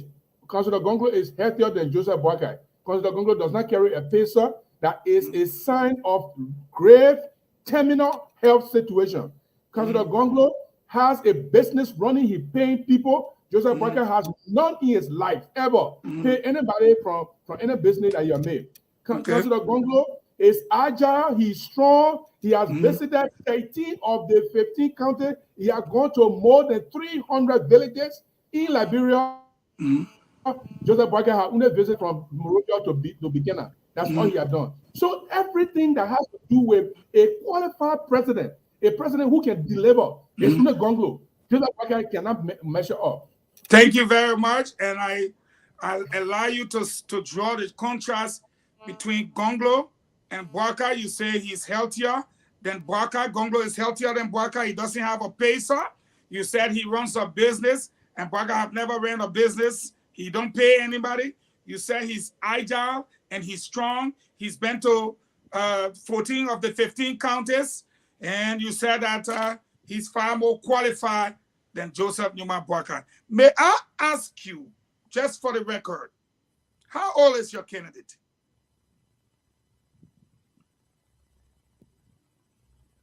You are muted. How old? I will come to. He's around 60. He's around 66. He's around 66. Yeah. I'm here around 66. That's pretty good. That's impressive. And you know the man is 66. So now, I would say answer. You expect me to debate you on the basis of the health issue. You expect me also to debate you that Boakai does not have business, but Gonglo does have a business, and he pays people. But I'm not going to go there because you are not in a race with Boakai. You don't even have a VP. Nobody knows you. Boakai is not running against Gonglo. And if Gonglo is agile, Eugene. If Gonglo is agile, he's strong. The man Lami with the one eye. Yeah. Wait. Now let me finish. If Gonglo is strong, let Gonglo go fight Weah. We are fighting to defeat President Weah. Now Gonglo. That's why I say you want to open the line and say if election was between Gonglo and Weah, who will you vote for? You want to try it? If the election is between Gonglo and George Weah? Yeah, you want to try it? Eugene. You vote for us. So let me go. Let's elevate the issue to to some of If the issues the election the nation is confronted with. okay, we He will was vote for Baka. discussion, Jerry. Hold on. Election I come asked between He you a was Georgia and simple Baka. question. discussion. Hold on. Let's discuss this issue. Let's have some order here. I asked you a simple question. Is Gonglo Eugene. running against Bwakai? You Eugene, said no. So there is no Gonglo debate. is- everybody running for president right now is running against every other person. No. Now, Now with you're our running meat against every target other person. elections, our meat target in elections is Mr. Weir. Because But you're he's a not new focused. independent. You are But not it's focused. I'm not afraid that to tell you you're not focused. We're small, chief. The fact that we are all vying for the same thing in the first rounds of these elections, the Liberian people will choose their first choice candidates. So we are all vying for the votes of the Liberian people for first choice candidates. We believe that Councillor Gonglo presents the best opportunity to move the country forward. So we're making a case to the Liberian people for them to take him because we think with him the country goes forward. So you think they're going to take him against Bwakai? So you criticize Bwakai? You yourself know the issue of corruption that killed this country, that continues to kill this country. No, let's not go to the issue. So how is Bwakai relevant to your debate? To a level Okay, that let me respond to that. How is Baka relevant? No, to our wait. debate? Your colleague is still talking. to a level that has We'll never come to been you. seen. How is Bwakai? How You is don't want Bwakai? that to also continue in a state of wretchedness. So you don't want that to continue. You won't be foisting things on us. So who's like running the country now? Except we have to move the country forward. We cannot move the country forward with short-term thinking. We cannot. And by your own Sorry ambition, to say, this you is are a the one having a short-term thinking. You have The a man who short-term is president, you're not running against that man. You're running against the man sitting out to his house. No, we're running against the man. The man who in power right now, he got short-term thinking too. Yeah, but you're running against him, right? We cannot run this country. We cannot run this country with short-term thinking. We cannot change this country with a short-term mission. You are on a short-term mission. We are on a longer-term mission. And that's the distinction between you and us. No. There is you and I are not in competition. You carry your trouble on our side. You say you're on a mission at short-term. For us, you can even get 10 votes. It cannot be short-term. The mission you can even get 10 votes. Who in competition with you? We got Nobody 9 in competition with you. You We got 9. changing the issues again. I'm saying to you, Joseph Juma Bwakai. you need a short-term program or a long-term program, Eugene. You ready for the answer of that question? Now you are coming to substantive issue. You have elevated the debate. Let's talk about just ask a question. Or long-term program. Hold on. Does Liberia need a short-term program or a long-term program? That was your question. And I put the answer to you. Simple answer. You are not running against Joseph Juma Bwakai. You cannot even get 9 votes. So as far as I'm concerned, you don't even have a vice presidential candidate. Nobody knows you. When we want to talk about the issue, we don't even see you. Can I have 1 minute, please? Can I have 1 minute? Okay. So until you guys can get a Can VP candidate. I have 1 minute? When now you're two. When your mentor, you talk. Yeah, but you've been talking more than us. So Bwakai ain't get people. No, All right. Okay. I'm sorry. I think I'm back as the moderator here. Can I have 1 minute?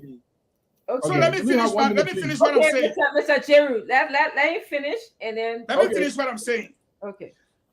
Jeru and Pagoy. JMB is not running against your candidate. Mark that on a piece of paper. JMB is running against President George Manneh Weah to succeed him and to move our country forward. The fact that you don't even have a vice president nominated yet tells me your problem. The second thing, there is an election law that any political party that does not get a certain percentage of the vote will have to sit down and wait for 2 electoral cycles.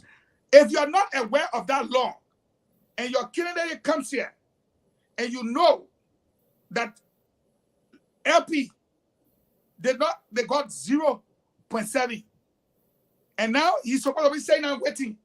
You want me to bring your officer? You want to put noise behind him? No, go ahead. Put the noise. What the noise? Okay, Go ahead. your candidate is not qualified to run in these elections on. I'm giving you fact. Your candidate is not qualified. Okay, Man, Mr. you was froze now. In the last election, your candidate got 0.7, less than 1%. He is supposed to sit down. 0.7 last election. What? Councillor Gonglo got 0.7 last election. The LP got 0.7. Okay, guys. Okay, let's. So LP get no candidate. Gonglo people, bye. Until next says that, right? What neck? Who quoting the law? He said neck. They know the law. But Nick has not said to us. He will sit down and they keep pushing me. I know that he will sit down. He's not running nowhere. But LP got to wait for 2 cycles. Let's talk about I want to change the conversation. Okay, can I have my Your 1 minute now? is not qualified. Eugene, you gotta be. Can I have my 1 minute now? Okay, Mr. Jeru, let's finalize with you. Then we have to move on. It's 5:40. Yes, absolutely. Our next topic. Mr. Eugene Fagon, please don't interrupt me because 1 minute, not plenty. I beg you. Listen, listen. I'm reading some comments from Unity Party supporters that Curtis and Taylor and all the people, they say the health situation of the candidate is not important. Let me tell the Liberian people, the president, the man who is going for president of the country, everything about him is on the table. His health, his IQ, his intelligence, his education, which Fagon said the man is an education fraud. He has already said that many times that Joseph Boy is an education fraud. All of these things are on the table. We cannot have a president who is sick, and we expect the man to think positively. That Regency is a psychologist. Anybody who is sick, it plays on your psyche. You only think about your sickness, how to live, rather than planning for the progress of the country. This is why we are telling you, you cannot feel a man who will only think about how he's going to live. When he's going to change his pasta? How is he going to die tomorrow? Is he going to get state funeral? That kind of person cannot serve you. They will not think about the progress of the country. They will only think about their own survival and how they can get money. Okay. To keep it so that when they die, their family can be able to get money behind him. That is why we talk about this. Okay? Everything is on the table. Even if Joseph Baga got girlfriend, which I know he got girlfriend. I don't want to call the person name. I know him. I know her very well. She many times. Everybody know. I can talk about her girlfriend. Okay. I can talk about all of these things. I'm not going to call anybody name here. Let's go. We can talk about his girlfriend. We can talk about how he treat his wife. We can talk about the time he was a wife selling cold water in front of the house. A person who want to be president, your wife cannot get a viable business and sell cold water that will kind of buy cold water. You can't employ people. Yes. Mr. Jeru, okay, let's transition with the conversation. Yes. And talk Can about. I get 30 seconds? The two of them finish talking. No, let me get my 30 seconds. Gentlemen, once again, it's only fair that I say to you, we are not running against you. All Liberians will agree with me. I only ask for 30 seconds. We are not running against you. Councillor Bromsky said the same thing in 2017. Councillor Bromsky, may his soul rest in peace. Muna Pennon, the late said, if you elect him, you are going to state funeral. May her soul rest in peace. I can go on a list of over 14 persons who in 2017 said Joe Baga is on battery. In fact, one of our strongest colleagues, and Ella, said that he's a walking dead man. Today, he fresh Jella Jawia new money. Many of them are no more. May their soul rest in peace. Okay. Now, I will say to Jeru, you see up here all way. You don't see Joe Baga way like that. The man using Jomo. The man using Jomo. I'm not using Jomo. Over to you, Dr. Fenzi. I'm going to ask for 30 seconds. So I wanted to talk about the healthcare in Liberia. There was a story in the front page Africa Today that talked about the residents of District 7 in Bond County that are planning to boycott the legislative and presidential elections due to the lack of health facility in the district. Okay, they're saying that they're located somewhere between some villages in Bopolu, and it takes them about 5 hours for them to even go to the nearest clinic for, especially the pregnant women, to receive health care. Now, the first question I have for all of you, do you think it is a good idea if the people everywhere or anywhere in Liberia, particularly that Bon County District 7, if they are listening, it's a good idea to boycott the legislative and the presidential election? That's the first question I have for you.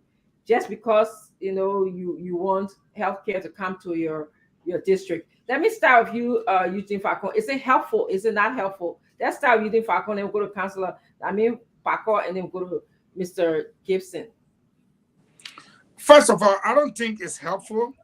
And that is why it is important for us to have voters' education, because clearly you can see those people have what we call in political science voters' remorse. Yeah. Voters' remorse is the regret voters share for putting in a person and then at the end of the day getting disappointed. They are very much disappointed, and it's like, you know what? Forget about lawmakers, they are useless. What they need to do actually is to be educated on the power of their votes. And what I said, the House of Representatives just passed the $65 million loan, correct? We are going to be advocating for all those who put a signature on that paper. We are going to fire them, regardless of who it is. If the opposition lawmaker, if they want to, that the UNETI will be running away with the whole of 2023. All of them who signed for that bill to pass must be fired.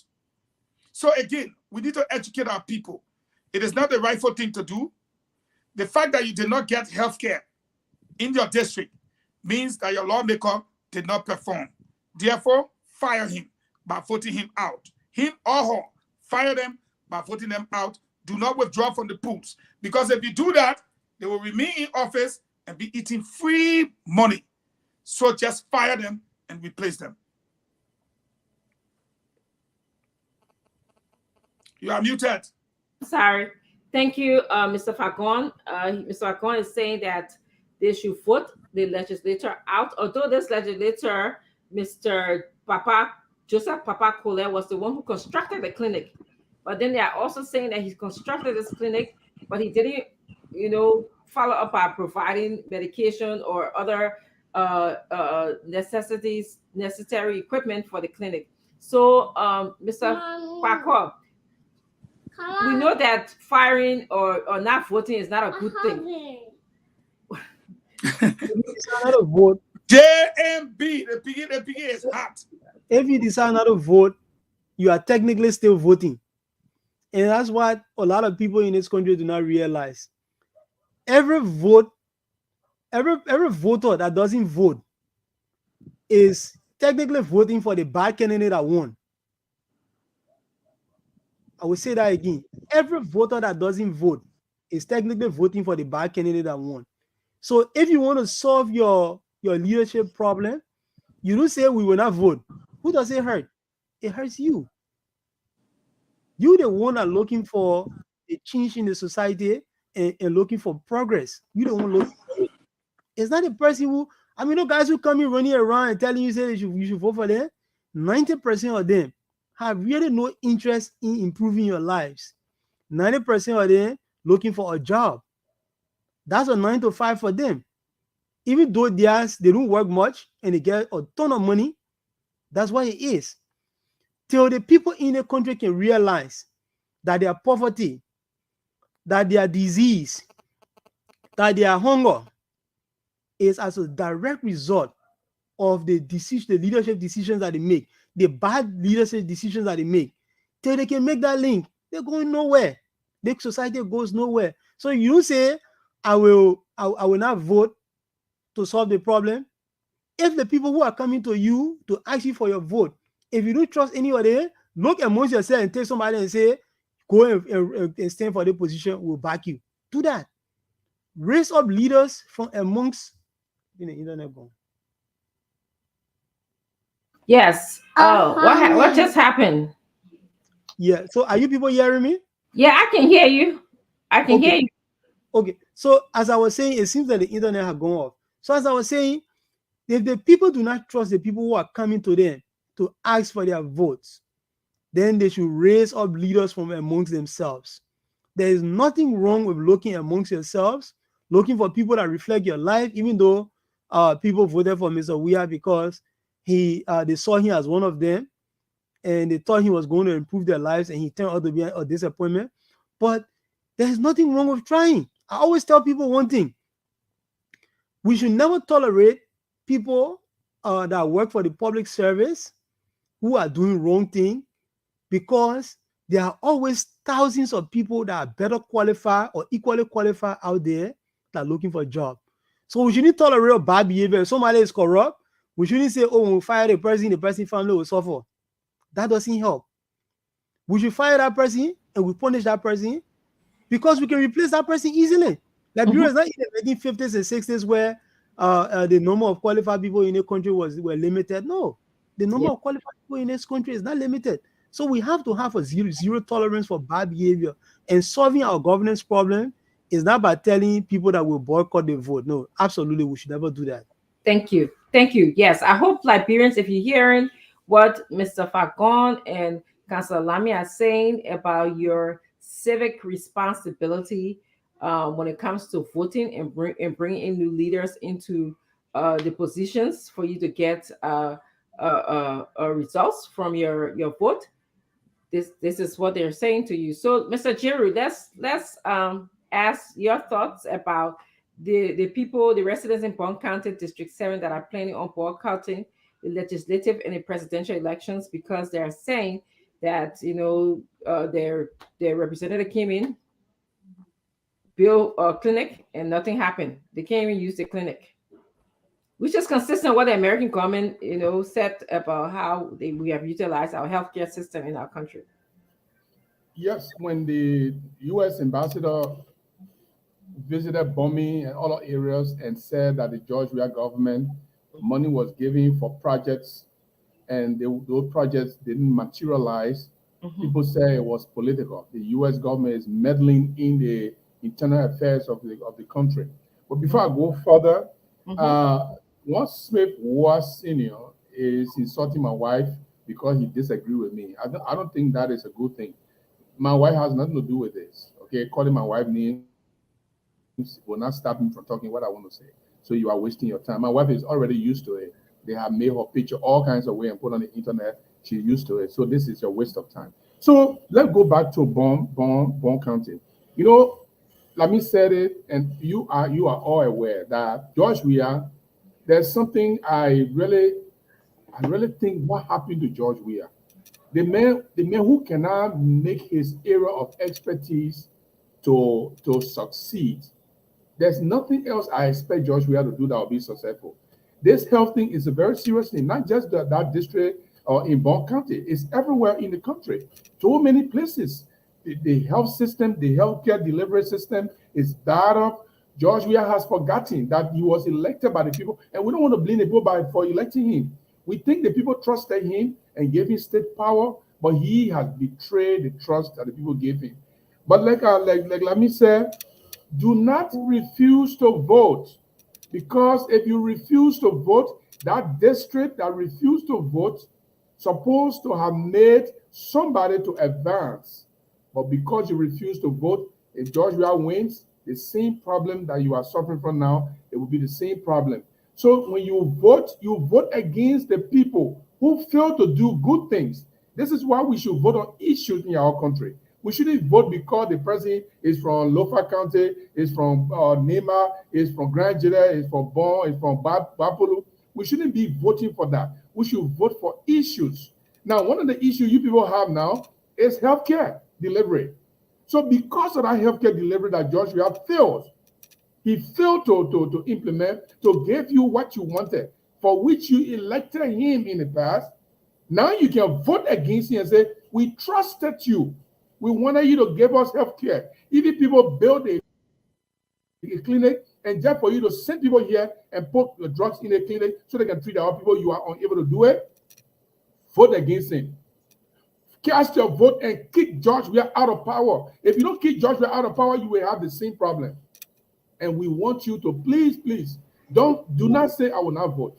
Do not say I will not contest. Do not say any of these things.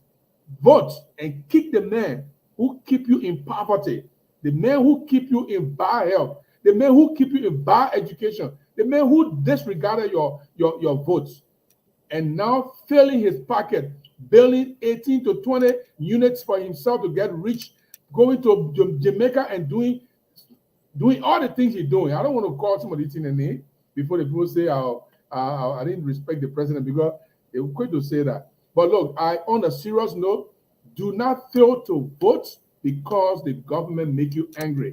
You use that anger to vote against the government because they have failed to do what they're supposed to do. So, so my next question to you guys then is, what could have been done to improve the health care system? Because as you know, many of the people in leadership in our country, when they get sick currently, we have seen them go to different countries. We just saw quite recently that the Minister of Finance, Mr. Twelve, was in a car accident and went to Turkey, I believe, to get medical help. So what is it that this government had an opportunity to do for our people in terms of healthcare that was not done? Starting with you, Mr. Fagon. Don't call JMB and support of Muff. Let him talk. Because you see, Dr. Fancy, before I go to this question, I put in the chat room, Eugene Fagon does not say anything that he doesn't mean. I put in the chat room the National Election Commission laws of the Republic of Liberia. Having done that, I would like to also place there for your consumption again what they got, which is the 0.74 the LPP got, with H. Boyman Famule. And the reason why I'm doing this is Fagon never says anything that Fagon does not have proof for. Okay? If you go to the National Election Law, I put the whole law PDF there for you to see, read. Chapter 5A is on page 10 if you open it. Section 5A1.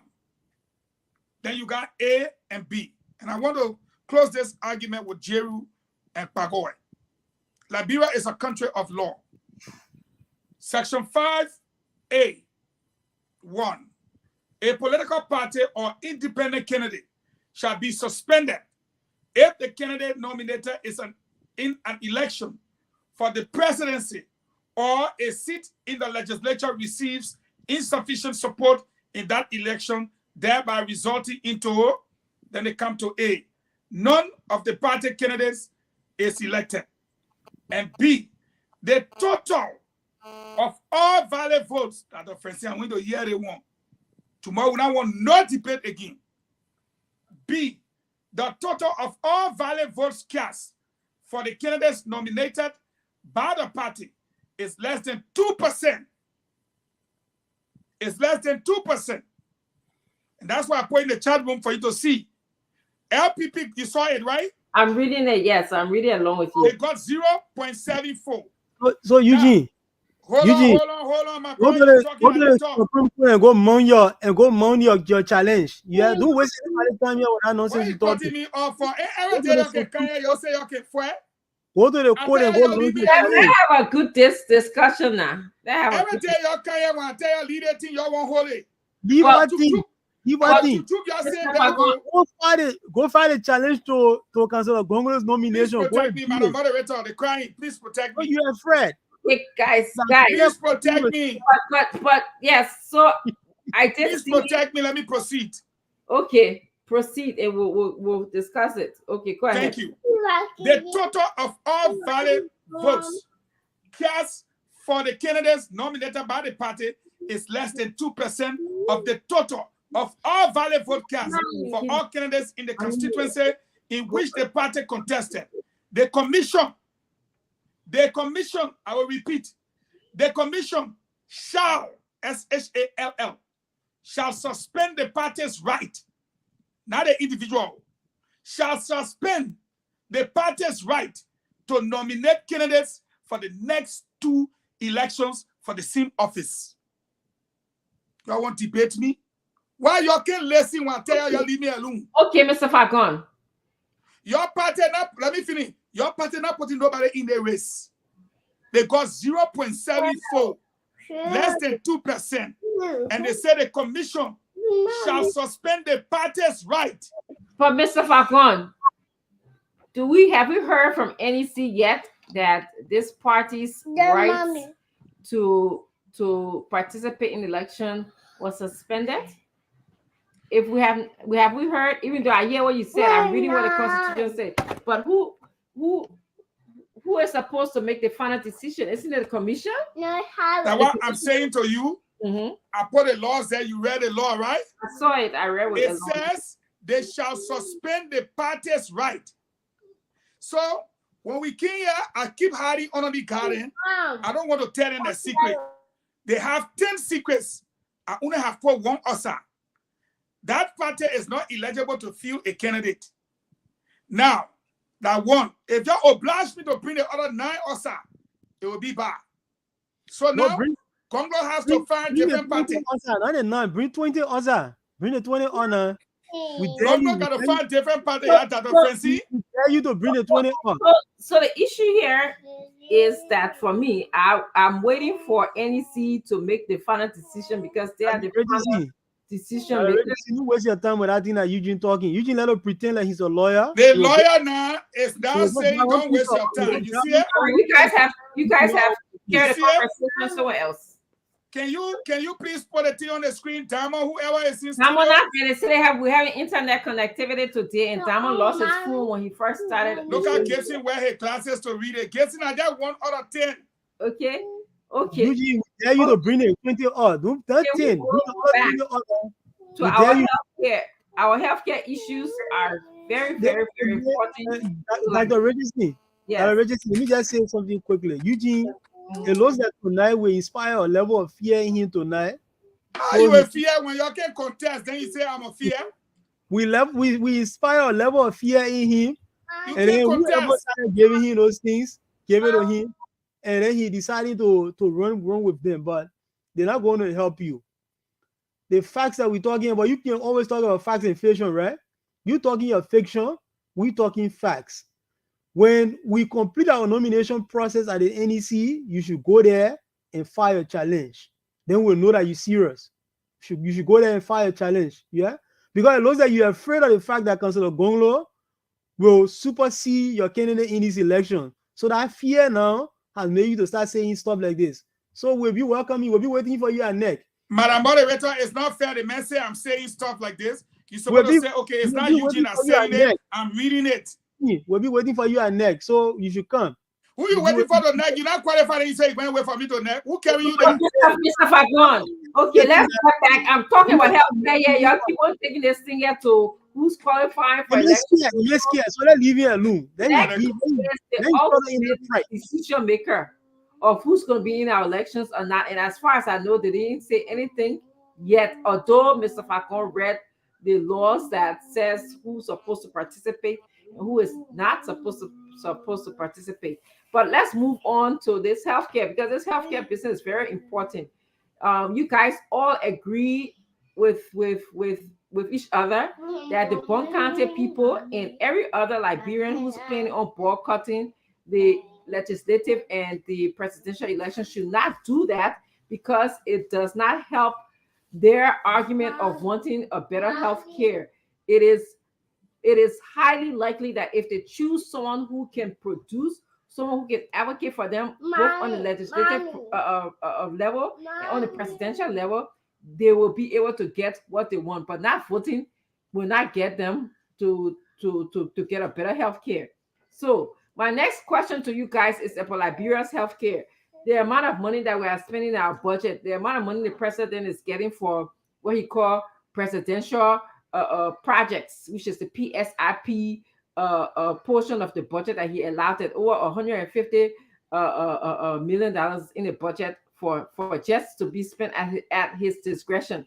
They're saying that, he could use this to put light poles in our country. He could use this for different things.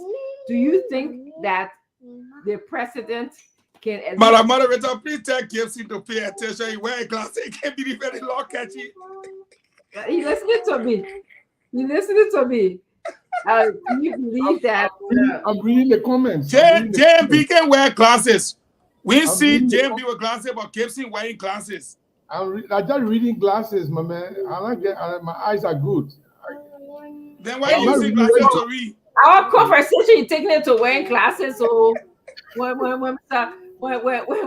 Jerry start talking about then you say different to you. I was saying that people Gary Kumi's coming from in a few days. The thing about it is that you want Mr. Cummings in a whole lecture that you no, the all you wanted to do is just to drag Mr. Cummings the whole thing. That's what they're trying to do. Get a law now. The The man law said, said Let me Kumis say get something. 7%. Let me say something. Mr. Fagon. Mr. Fagon, let me say something. what's Mr. more Fagon, let me say discussion something. means scared of that? I didn't know you were scared. Listen, Kumis- you They know, said when Kumis you- get 7%. The law said if you have anything below 2%, you're not there again. They will suspend you for 2 years. Mr. So- Fagon, My man, we they are not finish. we are not concerned about that. If the Unity Party is serious to take up this issue, let them go and file a protest at NEC and see whether they will succeed. That law, we knew about that law a long time. That's not just now. So what you do? So what you do about the law? There's nothing we can do. If you feel that we are violating the law, go and file a protest. But the So law let it is not the take law. away- let it not- There's yeah, nothing file there. a protest. There's no When you there. file a There's protest, discussion. when you file a You protest, just we'll go said- there and argue whether it is attainable or it's not attainable. He doesn't know. He's Okay, saying something. but he you doesn't read the law know. upside. You read the law upside down. It's not going to help you. But I want to go back to the health thing. No, we're staying See, on the law. The law says. No, The law Mr. says. Fagon, go back to the health thing. No, please. the man say he running out. You want pivot? We call it No, we pivoting. cannot do anything but law until the election. The law says the next something. 2 We can't- elections for the same we office. cannot do anything. I realize that You see Fagon. why I it realize said? that Fagon It ain't got said nothing for to the discuss same today. office. For the same office. So the office of president is not available to Liberal People's Party. Listen, Fagon, Bye. let me tell See you Okay. the legal remedy for all that thing you're talking. Let's assume, but not agree about the thing you're talking about, that the party is not qualified. Congo can go as independent. It's not a big thing. He will still win the election. If he's You're not supposed to moving win no it. GoPro. Anywhere Congo go, we're chasing. Oh shit! But they're not ready. Okay, so let's go back to health Let's care. go back to the Yeah, health thing. that's very What important. we have to be very serious. I don't know, because George Weah and other ministers and other government officials, when something happened to their children, they have money to take them to Ghana. They have money to take them to Ivory Coast. They have money to take them to Nigeria. Some of them fly their children to South Africa. This is something that the people have neglected for years and years, and even in this government, it become even glaring that the current government don't care. Even during early time, at least people used to see something happening, but now people dying. I remember one time there was a nurse who was sick. She went to JFK and she died right at the registry where they were registering people. She died right there because of lack of care. So the government is not putting into place, the Ministry of Health and the government are not putting into place mechanism by which people health will be taken seriously. Today, there are a lot of drugstores that are not even up to standard, and they are still allowing these drugstores to operate. When people want to operate drugstore or pharmacy in the future, they have to they got to make sure that these people are going by the law and they are doing the right thing. They are not doing all of these things. The healthcare delivery in the country is poor, simple sicknesses that people are supposed to survive from. People are dying from them. This is the malice of the government's operation. That is why we are saying to the people, those who want to elect George Weah, they are just telling us, in fact, if you elect George Weah, anybody who die in Liberia out of poor healthcare, their blood is on your hand.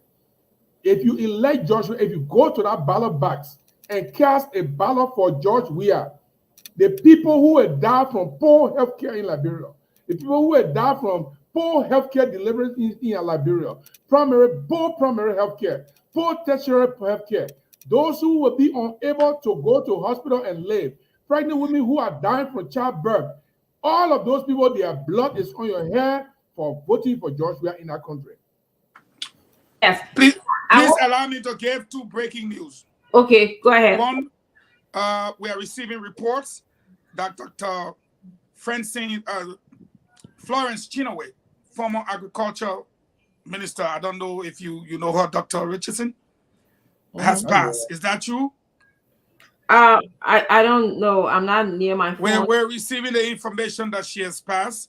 And the second breaking news, in addition to the former justice minister, former chief justice, and former, I think, neck boss or so, that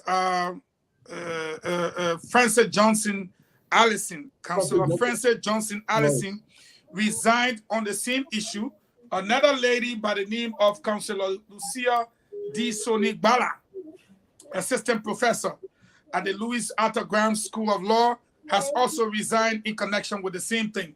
She said, I hereby tender my resignation from the position of an assistant professor at the Louis Arthur Graham School of Law with immediate effect. Please note that I am resigning as a consequence of the recent event involving the unilateral change of the final grades of the Applied Legal Studies 2 course taught by me, the arbitrary clearance of students who fail ALS 2 for graduation. So this thing is getting big. Top professors are resigning because people, girlfriends and friends went and they cleared them to graduate after they had failed. So the former chief justice, who is a professor there, resigned. She's former justice minister, former professor there, whatsoever. She resigned on account of that. And now a second person is resigning. So the Louis Arthur Graham School of Law, with Councillor Gloria Scott in the situation, and the professors are just resigning, sooner or later it will be fair to say that that school is no longer up to par. Sooner or later. Those are the 2 breaking news I wanted to bring to you, and hopefully we can proceed now. Yeah. Yeah. I wonder what Dr. Francine would do if they change her grade and tell the president to go graduate. It'll be war in the school. Oh my God. Okay, over to you. So yes, I don't want to confirm or deny your breaking news about Florence Chinaway. I'm getting a flood of information on my phone right now, but I want it to be a family issue before I further speak about that. So I don't want to deal with that right now. But yes, the second news that you talked about, which is about the education system, which I'm sure we're going to have a day to speak about that. Today, I want to stick to our healthcare system, okay? Because I believe I think I read it, someone said, health is wealth, okay? If you don't have your health, if a country don't have a equipped healthcare system, the country is doomed to failing in every capacity, in terms of the future generation, in terms of human capital, in terms of stability, because the people, you're supposed to be healthy to even go to work, in terms of our economy. So we know that in order for our healthcare system to improve, we have to have intentional leaders who will dedicate the budgetary allotment to fix the healthcare system and to have a vision as to what they're going to do. So what are some of the plans that that some of the leaders that we have that are running to lead our country, what are some of the plans that they have for the healthcare system? I can tell you, Mr. Cummings' plan is to, again, look at preventative health. That's one of the major things he speaks about. He speaks about gathering all of the data on our healthcare system, instead of knowing where all of the hospitals, all of the clinics are, what kind of service that they are providing at these healthcare system, and bring in the necessary nurses training, bring in the necessary medication, educate, make people aware of these different preventative ways that they can prevent their health declining. So I know that's one thing he speaks about a lot.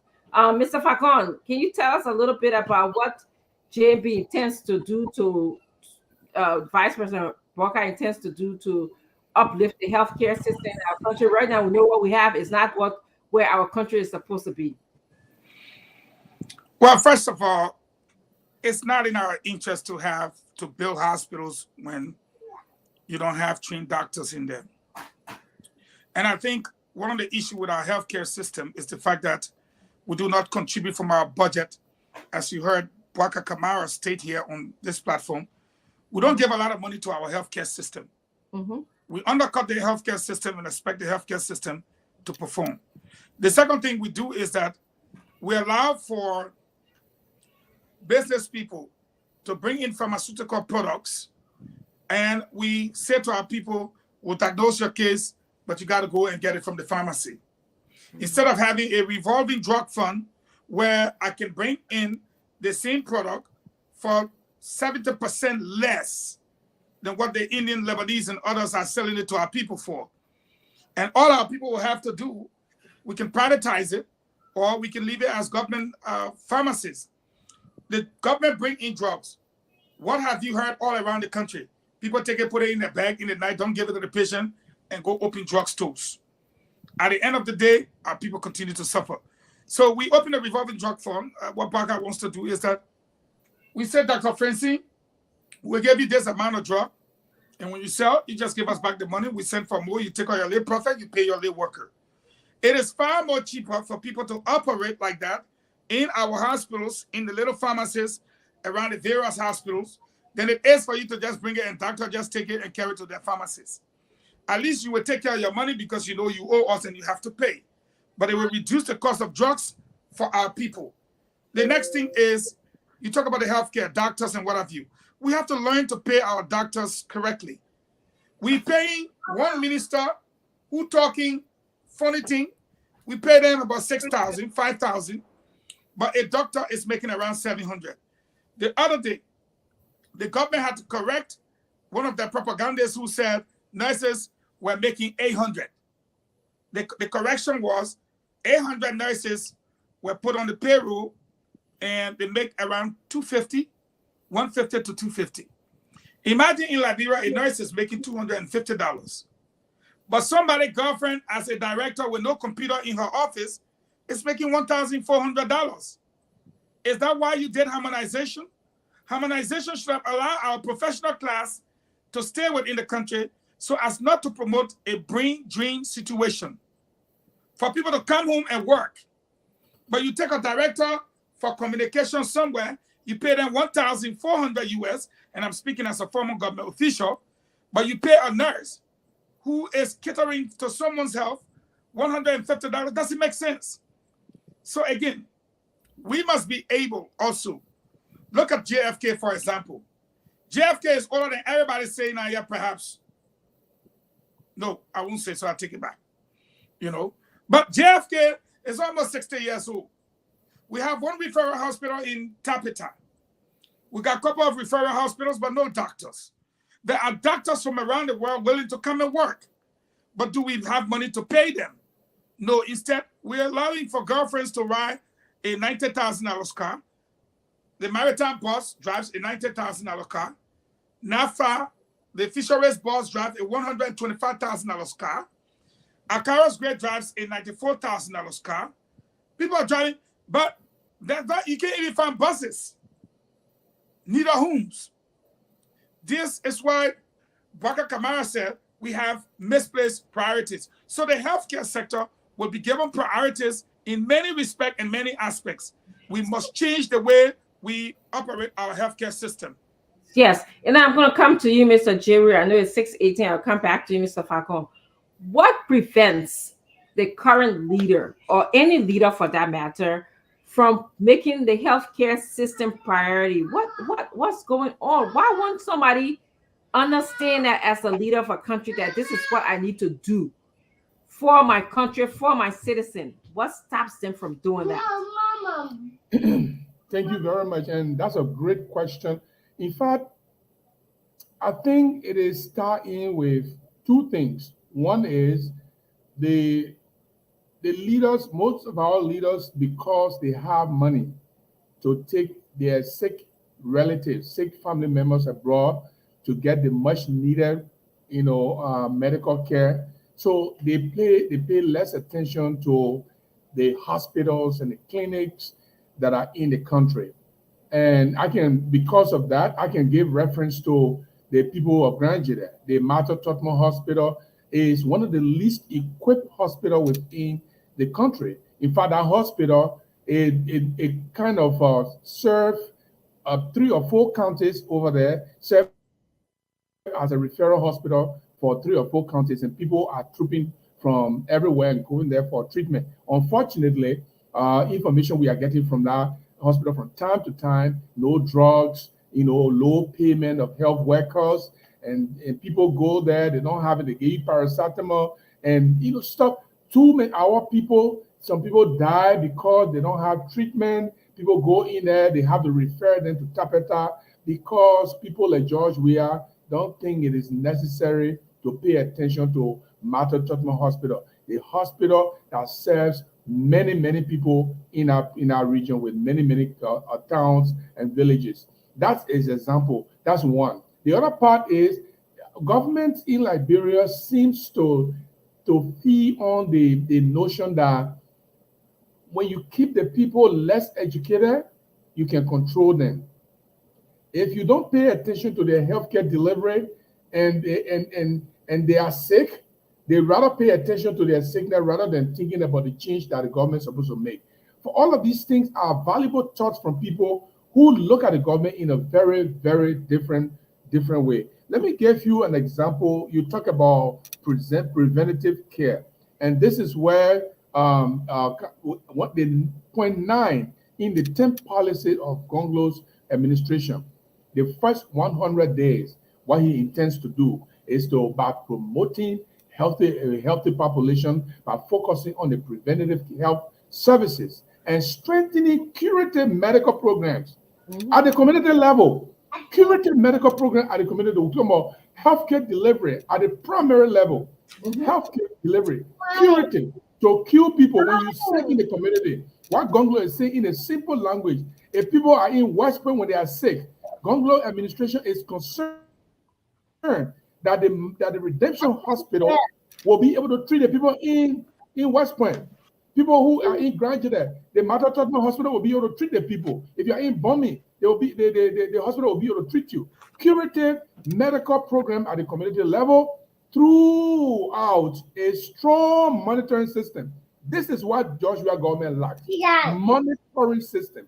How are the doctors behaving? How are the nurses behaving? How is the drug going? When the people have drugs there, do they steal it? When the people have equipment, do they use it for themselves? Do they take it to their own private clinics and drugstores? Or what do they do with government property? Monitoring system, which must show that medical services is reaching the people. Now, let me say the last thing. They got the administration of Gonglo, and this is the point 9 of the 10 points of the Gonglo's Better Liberia plan for the first 100 days. What he's going to focus on. The government will also take a deliberate actions that will increase the number of medical doctors. How do you do that? Is by primarily focusing how you sponsor students at the medical school, sending them for overseas medical training, so that when they come back, they are able to deliver services to their people. My people, George, we can't do it. You get George, where your power, your children dying, your husband is dying, your wife then dying, your girls' children are dying. Some of them go take a better, they die from that because no doctor will take care of them, no medicine.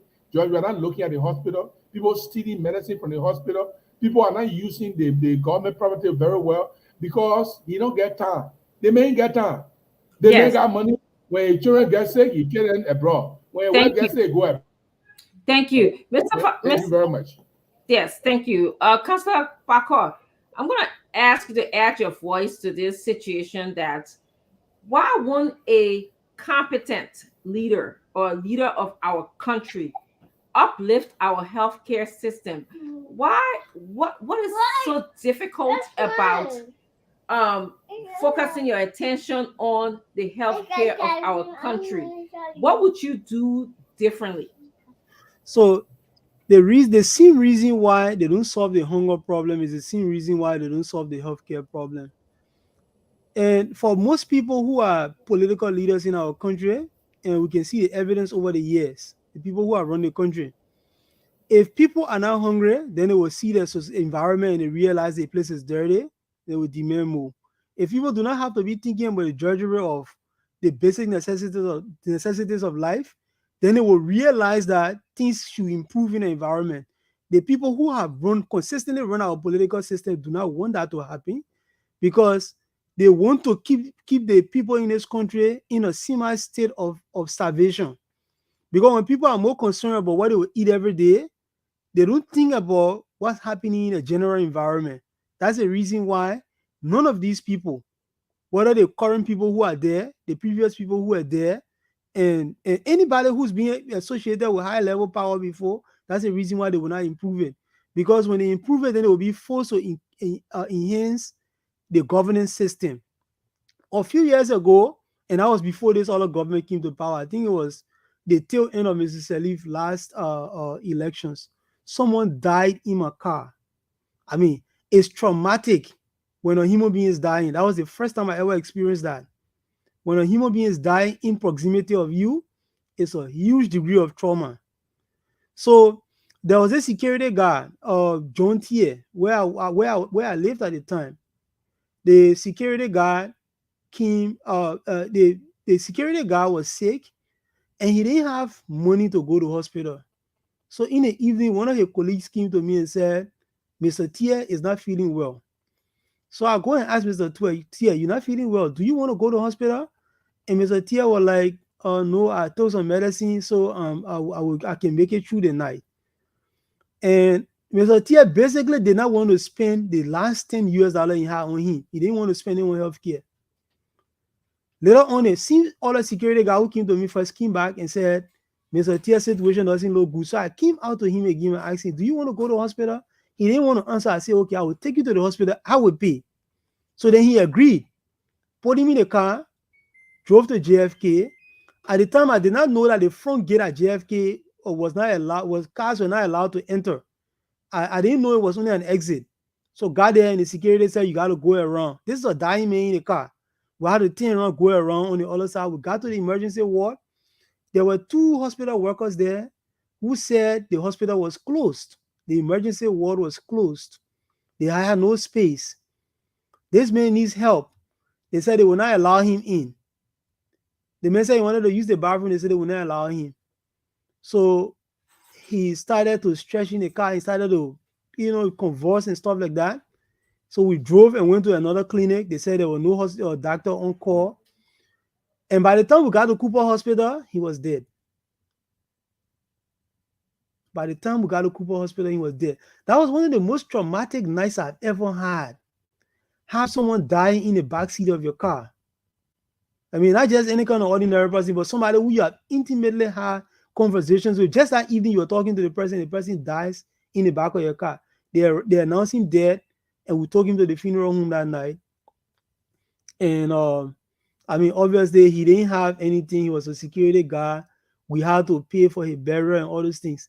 Those are the things. Those are some of the reasons why some of us are directly involved in the political system. That should not happen to anybody. Whether the person is poor, whether the person is rich, every one of us should be entitled to the same service. If you're a government official, you should not have the right to fly to America to go to hospital. You should stay here and die the same way. Because you're the one that making sure that the system you have, if you cook food and you don't eat the food, no other person should eat that food too. We should compel people who are government officials to go to healthcare, to use the healthcare system. Yeah, they should be forced to send their children to school. Yeah. Yes. If they're having the same crappy education, they will do something about it. Yes. Yes. If they are forced to have the same crappy healthcare, they will do something about it. Yes. That's the attitude we Liberian people, that's the attitude we have to governance. Yes. We can sit there and say, oh, the whole president, so the president can go to JFK. No, who should go to JFK if the president can go there? Yes, yes, yes, Who should go there? If the yes. president will not stay cheering the Tottenham High, who should go there? Good question. That's the attitude we have to leadership in this country. Mm-hmm. We can't continue saying the president is the leader, so they should have extras. No. Mm-hmm. Who was saying it yesterday? Whether there was Eugene or who said the leader should eat last.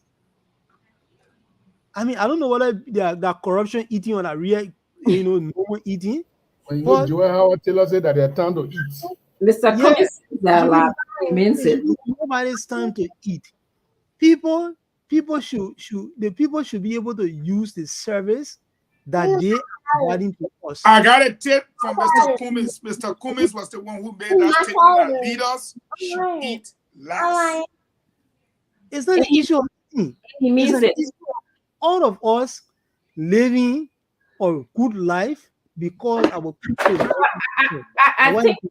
I think Councilor Parker, Mr. Cummings is kind of resonating with what you were saying in terms of when you're a leader of the country, your citizens should come first. Okay, the leaders should be able to have visionary plans whereby everyone should have the same opportunities and rights to health care.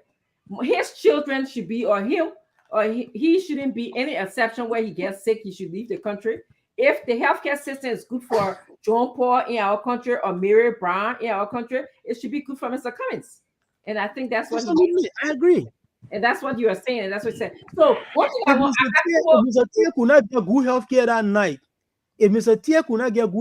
night, correct, we should all be subjected to the same thing. Yes, and I'm sorry for your friend, Mr. Tia. I'm really sorry. That story is horrible. It reminds me of a recent story, actually, and I'm having trouble believing this story. There's a son that I have in Liberia. His relative, a female relative, had just had a baby, and she started having some difficulty. She went to the local hospital. They told him that he needed to pay in order for the medical team to see her. So he kind of got very afraid. He started calling all of us, his family members in the United States, to send money. He managed to collect $150. The child, may her soul rest in peace, happened to have passed. Then he went to go collect the body. They said he might pay $250 to collect the body. Can you believe something like that? After the person died, then you don't even have to die to pay for the person to receive help. Then when the person passes away, then you have to pay for that person you gotta pay to get the person body back. It didn't make any sense to me. But I want to go to the question of recently, and perhaps this practice was in previous governments, but I believe that we are hearing more and more about it, where private maybe doctors or ministers have their own healthcare clinics in the country. Okay, one, do you think it takes away from our health, the healthcare, the overall healthcare benefits from the country when a minister has his own clinic, or a nurse or doctor? Well, doctors can, I think you can give them the option to practice to have their own clinic. But when people who are supposed to be like administrators in the different healthcare systems, should they have their own private clinic? Which is a question I have to you guys. And my last question will be about this international day of drugs that President Bokar spoke about. I have a question about that for you guys. So what are your thoughts? And 1 minute on this, Mr. Fagon, go to you. Do you think that healthcare ministers, administrators in the country should have their own clinic? Is that a conflict of interest issue to you? I don't think it is a conflict of interest, because you know what? We are citizens. We are Liberians first, and we have a law. The law says that we have a right to do certain things.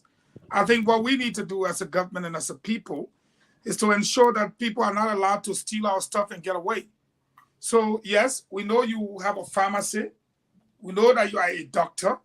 We know that you will go in and prescribe paracetamol for somebody. And if we come up and find this person and say that it's monetary, and we say, look, you got your paracetamol? No, Doctor, you prescribed the paracetamol. Did you give it to the nurse? Yes, I did prescribe the paracetamol, and I gave the paper to the nurse. Nurse, what happened to the paracetamol? I never got the paper. Never saw the paper. Someone is supposed to be able to investigate. If we trace it back to your pharmacy, you know what we do with you. And I think it will stop that. It's like the education ministry. Almost all the ministers got their own private schools. Right? Yes. Do you have a problem with that too? Or no? The law will not stop you from having your private school. But if you're paying more attention to your private school than you are paying to the public school, then we just let you go to your private school and pay attention there. We need somebody who's going to focus on our public schools, not you having a conflict of interest where you are more focused on your private school than you are. So we shouldn't stop you, but if we find out that you're not paying attention to what we're paying you for, I think we should let you go. Anyway, that's a whole another question. But yes. My problem is they could challenge it in court. Just because I work for the government does not mean you should take away my fundamental rights. My right is my right, and I should have the right to do business. I should have the right to do. If you feel it's conflict of interest, then don't hire me in the first place.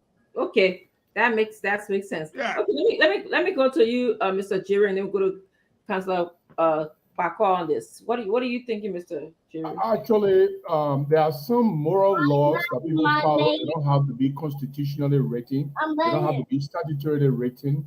There are some moral things that people do. For instance, you live in America, Francine, I said Francine and Dr. Richardson. You know that there are some things that people question. They are not necessarily in the law, but they question certain things. You can't be a cabinet minister and you have a drugstore here. You have a problem. Okay, so in Liberia, we overlooked that's the same monitoring system we're talking about. A minister has a drugstore or a pharmacy, and he is Minister of Health. What do you think he's going to do? He's going to pay more attention to his drugstore or his pharmacy rather than paying attention to government. Almost like human nature, isn't it? Exactly. We have to go back to the conflict of interest law in Liberia and dig much deeper. There are some things in there that probably people are not monitoring, but I think, in my view, it is not just the right. You can't eat your cake and have it. You cannot choose to do public work, public service, and at the same time you want to pay more attention to your private work. Like for me, if I'm in government, for example, if I'm in government, let's say information ministry, and then I am running a radio station, I would divorce myself of it, because it'll be a lot of conflict that you'll be creating. Your radio station publish something, the president asks you, Mr. President, I'm not there, I don't know about you, my editor and I didn't want to do. Then you got to go back to the editor and say, Jeremy, you got to do the rebuttal. All kinds of stuff is going to come on. So you can do other business if you're not in a few. If you are maybe health minister and you got a farm, well, that's fine. You're not agriculture minister. Go ahead and do your farm. But you cannot be having a clinic as a health minister. You pay more attention to the health minister, your clinic, rather than government, the JFK and everything. In fact, some people have budget, small budget coming there from government going to their private thing. So for me, Eugene Falcon is right. We got to look at the legal aspect of it. But at the same time, morally, there are some things as a public figure you can't just do. They don't have to be written. For instance, girlfriend. If I'm a minister, I'm going for confirmation, and they realize that I'm a promiscuous minister. I have girlfriend all over the place. They have the right to question me. I cannot be a promiscuous person having girlfriend all over the place. I can't serve as a role model for anybody. Or I'm a person who is using drugs. Okay, it may not be, I'm using maybe that prescription drug, but the way I'm using the prescription drug is not good. Yeah, I'm abusing it. People got to address the issue. There are some things that are not supposed, that cannot be part of the law, but they are very important. For example, the health of a candidate. If the candidate is not well, my people, you can't elect the person because the person is not well. That's a politically moral issue that people can talk about. Your candidate is not well. We cannot elect a sick person. It's morally right to talk about it. Okay. Yes, those Okay, are so let's go to Mr. Farquhar. Maybe he can share some light on the legality of, can a minister have a drugstore or own a private clinic or engage in other healthcare facilities? Does that erode their ability to attend to governmental healthcare concerns? Dr. Richardson, it's not anybody's right to work for government. It's not any of us rights. So unlike what my namesake said about infringing on somebody's right to do business, it's not your right. Correct yourself. I did not say that. Point of correction. I said it is the right of the person to do their private business. I did not say it is the right of the person to work in government. Government work is a privilege, and the president has the right to hire and fire people at his will and pleasure. So I will never make that statement. But it's the right of the Liberian citizen to do their business. Chief, when I finish, you can come back. No, then don't lie on me. Why give You said the person is in government, and if you say the person shouldn't do their business, it could be a right issue. The person got the right to do their business. So what's the issue? They have the right to do their business. Business person. Okay, Working in government, Dr. Francine, you need to correct the councillor. Right? Working in government does not take away your right as a citizen. That's on a same premise that when you working for government, it's not a right, it's a privilege. So if you want to be a business person, you be a business person. I can't agree that it's a government official, you be a government official. It's not your right. It's not your right to work for government. No, it's not your right. But who told you that now? Why are you bringing a way retarded argument that it's your right? Nobody brought it yet. Okay. Bringing it. Okay, please. Okay, go continue. When you small that 641 got a conflict of interest is a conflict of interest for someone to be running a business in a sector that they regulate is wrong. Someone running a business in a sector that they regulate. If you're the Minister of Education or any of those policy makers in the Ministry of Education, you have no business running school. Yes. The same thing goes for health. The same thing goes for agriculture. The same thing goes for any other sector that you regulate. You shouldn't be regulating those sectors, and at the same time, you're a player in those sectors. It's wrong. And that's the reason why I started off by saying that it's not anybody's right to work for government. It's your privilege to serve your country. So like doing as a Saliftan, they were saying that they changed the definition of nepotism. Before when we talk about in government, the definition of nepotism was what was in the dictionary. But the moment she became president now, in her second term, she changed that definition and added a part to it when the person is qualified. There's no qualification based in nepotism. It's not there. So you can't say, and then when people raise the issue with them at the time, they say, oh, the people are Liberians too, they got the right to work. No, you don't. You don't. When your parents are in office or your relatives are in office, you got to take the back seat. You can't be in the forefront. You shouldn't even have any government appointment. It got nothing to do with your right. It has absolutely nothing to do with it. No, we have to be principled in this country. We have to stop seeing things when they're wrong if we are not benefiting from them. So when it's wrong if we are not benefiting from it, the moment we start benefiting from it, then we say it's right. No, we have to stop that thing. And I want a lot of people in the political sphere of this country do. When one group of people are thieves and no thieves are their friends, it's fine. So their owner thieves, no problem with their owner thieves. When somebody talks against the thieves, they get angry, they get up in arms, they start insulting you. They could even go to the extent of trying to kill you when you're talking about the thieves. The moment those thieves are no longer their friends, then they change and they start speaking against the people. We have to stop that. We have to be principle-minded in this country. So it's wrong. If somebody is regulating, if somebody has authority to regulate a particular sector, that person should not be a player in that sector. That person should not even be owning any business in that sector where they could even be receiving shares, where they know that they're receiving payments from shares that they have in those businesses in that sector. They should not do it. And that's the reason why our law is clear that in a judiciary, for example, judges are not allowed to do business. They're not. The law is clear about that. All right. So thank you guys very much. It is 6:44. I don't know if we can do phone calls today.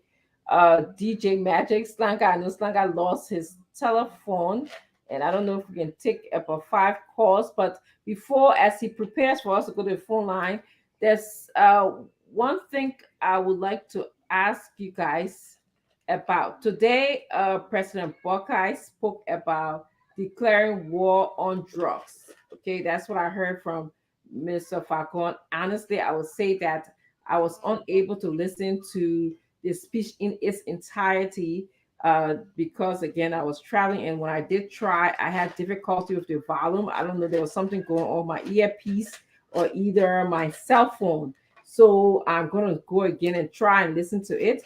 But Mr. Falcon, I'm going to give you an opportunity to speak because it's all related to healthcare, substance abuse, drugs, people dying in Liberia, focusing on that's a kind of like a new avenue for us in Liberia, this drug issue. So Mr. Falcon, you said Mr. Vice President Buckeye is going to declare war on drugs, just as Nancy Reagan declared war on drugs too in this country. What does that mean? Is that a rhetorical speech? Is that something to bring awareness to Liberians? What does it mean for Liberia, Mr. Falcon? And then we'll go to Mr. Jerry, and then we'll go to Councilor Bakor. And it's 6:45. I'm giving each of us at least 2 minutes to talk about this issue. I want to be able to. I think if you will mute yourself, then maybe I will. Joseph Buckeye, yeah. That's somebody follow my grandson calling Joseph Buckeye. Joseph Buckeye's grandson, according to you. So, actually, what the old man said is that he would declare war on drugs. Because I will reference you when Jerry Rawlings took power in Ghana. Jerry Rawlings felt that Ghanaians were indisciplined in many ways. Not indisciplined because you can, but on expenditure, on the economy, on how to conduct themselves socially. But he said, look, you know what? If we're disciplined, we can take care of ourselves. And so I would declare war on indiscipline. And we were in Ghana. You know, Liberians, how we can fight for boss? Ghanaians don't fight like that, though. If you can't, you may be standing there for in line right behind me. Because the security guards are watching you. So private securities are always around. Everywhere in the streets of Ghana, they were there. So if you can't see me standing, just stand behind me. And I'll go in the bus, the cop will say, hey, stop. Right there. That bus will go. As a result, people travel faster than fighting all day blocking traffic. The same applies with the traffic. I'm saying this to say that we have what former VP Joseph Barker called a national emergency. He spoke to the issue that 2 out of 10 of our citizens are hooked up on the illicit substances, whether kush, heroin, cocaine, marijuana, some form of drugs. 866 ghettos recorded in our capital. So this is actually a national emergency, but Honorable Barker was able to state clearly that it poses a threat to our national security and future generations to come. Having said that, what do you do then? It's to declare war on the menace. And what is happening is that currently you have a government that is doing nothing about drugs. And I would like to state that the government looks like the institution where drug lords and drug barons are residing. They are actually using our government to continue to have the proliferation of illegal substances and illicit drugs within our community. So what former VP Barker said today is that when I come in, there will be no room for the barons. There will be no room for the distributors. I think they're going to experience a full-scale war. We're going to provide treatment facilities. He named a couple of places and people who are already contributing. He acknowledged their contribution. He thanked them publicly in the release today. And then he went on to say, we'll have to expand those facilities, expand those treatment centers, and expand our progress on the issue of drugs. But what is most important is to strengthen our drug laws, if not create more stringent drug laws in the country, and to be able to go after the drug dealers and drug barons, as well as the distributors. So yes, he was clear about the declaration of war on drugs, and we are ready to fight that war. I'm ready to go to war to save the country. And we'll go over to Bagor on his thought, and then to Gibson. So, the Milan open? Yeah. Yes, it is. We can hear you. So there's a key takeaway here, and I mean, I don't think anybody running for office in this country will say we don't have a drug problem and we should not fight the drug issue. Nobody would dare say that. I'm not sure the former VP, the statistics that you just stated, 2 out of 10 Liberians, meaning 20% of Liberians are on illicit substances. What's the source of that report? Where's the source of those stats? Because that's worrying that 20% of Liberians will be on illicit drug. It means that every time you see 10 people, 2 of them gotta be high. That's what it basically says. So I mean, that's alarming. Let me correct that. Mm-hmm. He said, and I'm going to quote him for your correction purposes. Let me correct that again. He said, I view it as a threat to our national security and must be elevated to a national emergency. The statistics cannot be more stark. It is estimated that 2 in 10 youths in Liberia are users of narcotic substances. Some estimates have it that about 13% of the population is affected by drug addiction. So let me push it in the chat room. 13%. So again, I'm making a correction that he said 2 out of 10 youths, and then 13% of our population, which is not far from 20. Yeah, but so I'll push it in the chat room for you. 2 out of 10 youth, that would probably be more than 20% of the youth population. That probably maybe 30-40% of the youth population, which is alarming. And it means that because if you say 2 out of 10, 2 out of every 10 youth, then I mean that's a high percentage of that particular group we're talking about. It's a serious problem. The problem with the issue of drug or trafficking or drug abuse in Liberia is basically an issue of corruption. It boils down to the same thing about corruption. It doesn't have much to do with poverty, because the people who use it are the poorest people, especially this adulterated substance that they sell to them here. They are basically poor people who are the users, who are the victims.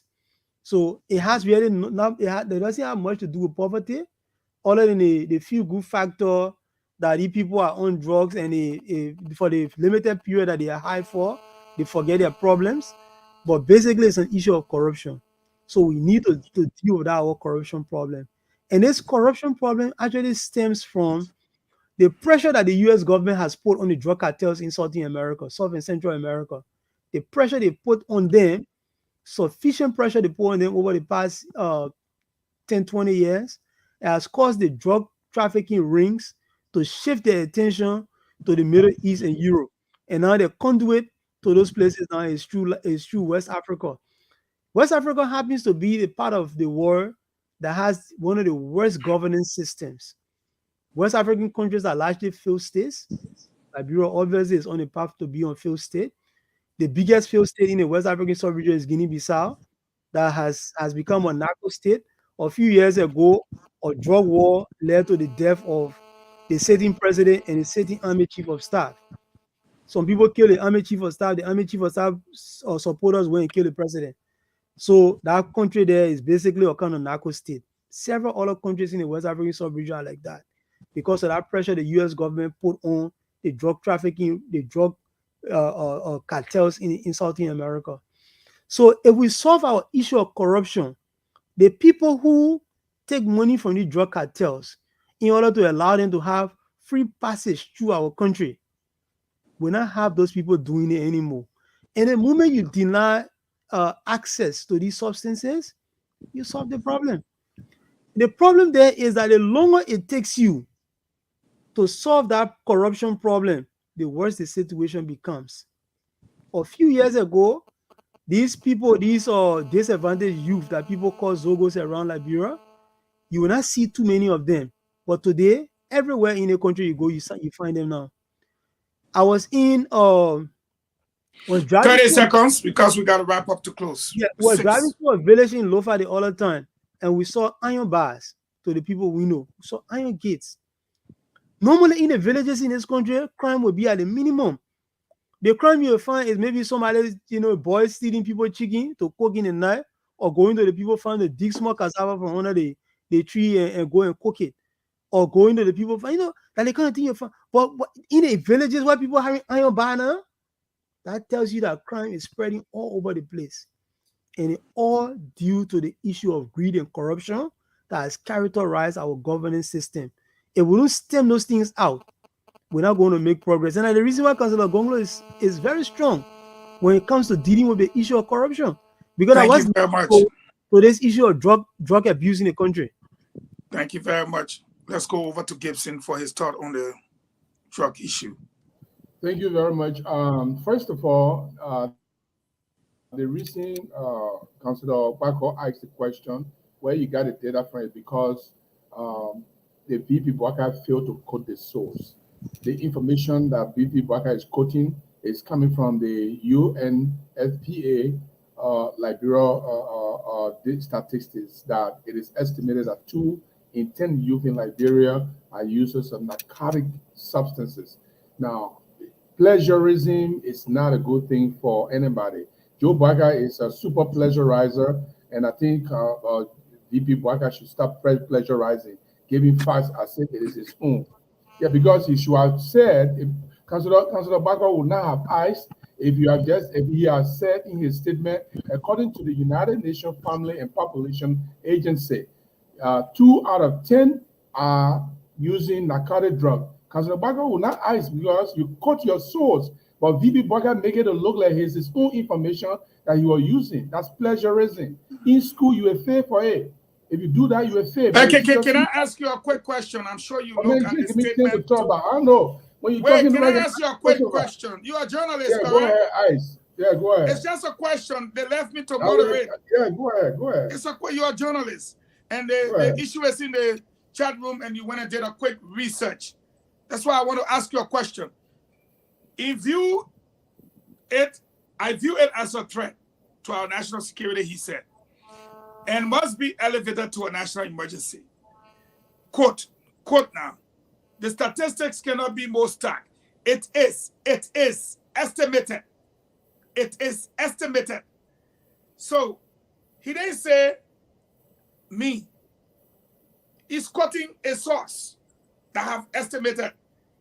And he said, where's the source? Where's the source in the main document? Well, that's what I'm saying. He said it is estimated. So who did the estimation? No. It is estimated. It means it's his own information. No. should say, according to the United Nations Family and Population Agency. Finish off. Well, I don't know, but we all want to screen America. We know what that means. Even you're not going to screen America, you go to screen Africa. That's what I'm saying. When somebody tell you some estimates, estimates by what? It's estimated by who? He does not necessarily have to say. The moment he says some you need estimates, to do that. You need to do that when you're writing. Okay, finish. We got to finish on the dot. We got one minute to close. But then you just give me hard time. You know what I'm saying is true, but you want to. No, it's not true. Okay. You believe in your own truth. What the writers, the people who wrote the statement for the VP, they didn't do the VP justice. If I were allowed to write a statement for Councillor Gonglo, which I will be fair to do, is when I'm quoting his statistics. I will mention where that statistic coming from, so that nobody will ask questions. Councillor Bako is asking because he has gone to university, he has gone to beyond university, he knows how to write papers. When teacher gave you a work to do, you quote the source of your information. According to the United Nations Family and Population Agency, Liberia has 2 out of 10 youth who are on substance abuse. Then Councillor Bako will not ask that question. 30 seconds. But the way it was written like, but let me say that on a, let me be honest with you. DP Boakai concern is genuine. It's genuine. The drug use, the drug addiction, the substance abuse in our country needs a voice. And as a politician, as a candidate in the election, whose voice cut across lots of people, it is good for him to speak to that, for other people to take it serious. And I agree with that. I will agree with that any day. And I think that's a good thing that he did to speak on it. I just try to thank you. But we all should take drug use very seriously, and I think Mr. Boakai should continue that, not just speaking about it, but in the future. We don't know who's going to be president. Thank you very much. It is 7 p.m. here in the United States, 11 p.m. there in Liberia. I will give Lami 1 minute and you 1 minute, and then I will not close, just to allow the guys to go home at 7:02. You're on mute. I'm muted. Yeah, you are right now. Yeah, I will come back to the fact that the Liberian people have to make a link between their state of poverty, their hunger, their lack of medical care, the lack of quality education. They must make that link between those situations and bad governance. And they must do something about it in October. They must decide that the best way to escape from these situations, these horrible situations that they are in, is by electing someone like Councillor Gonglo, who has shown consistently that he's not a thief and he's not interested in personal wealth.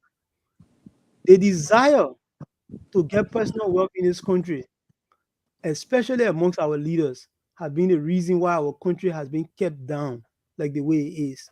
That's the reason why we continue to be poor. That's the reason why we continue to have drug trafficking. That's the reason why we continue to have skyrocketing crime.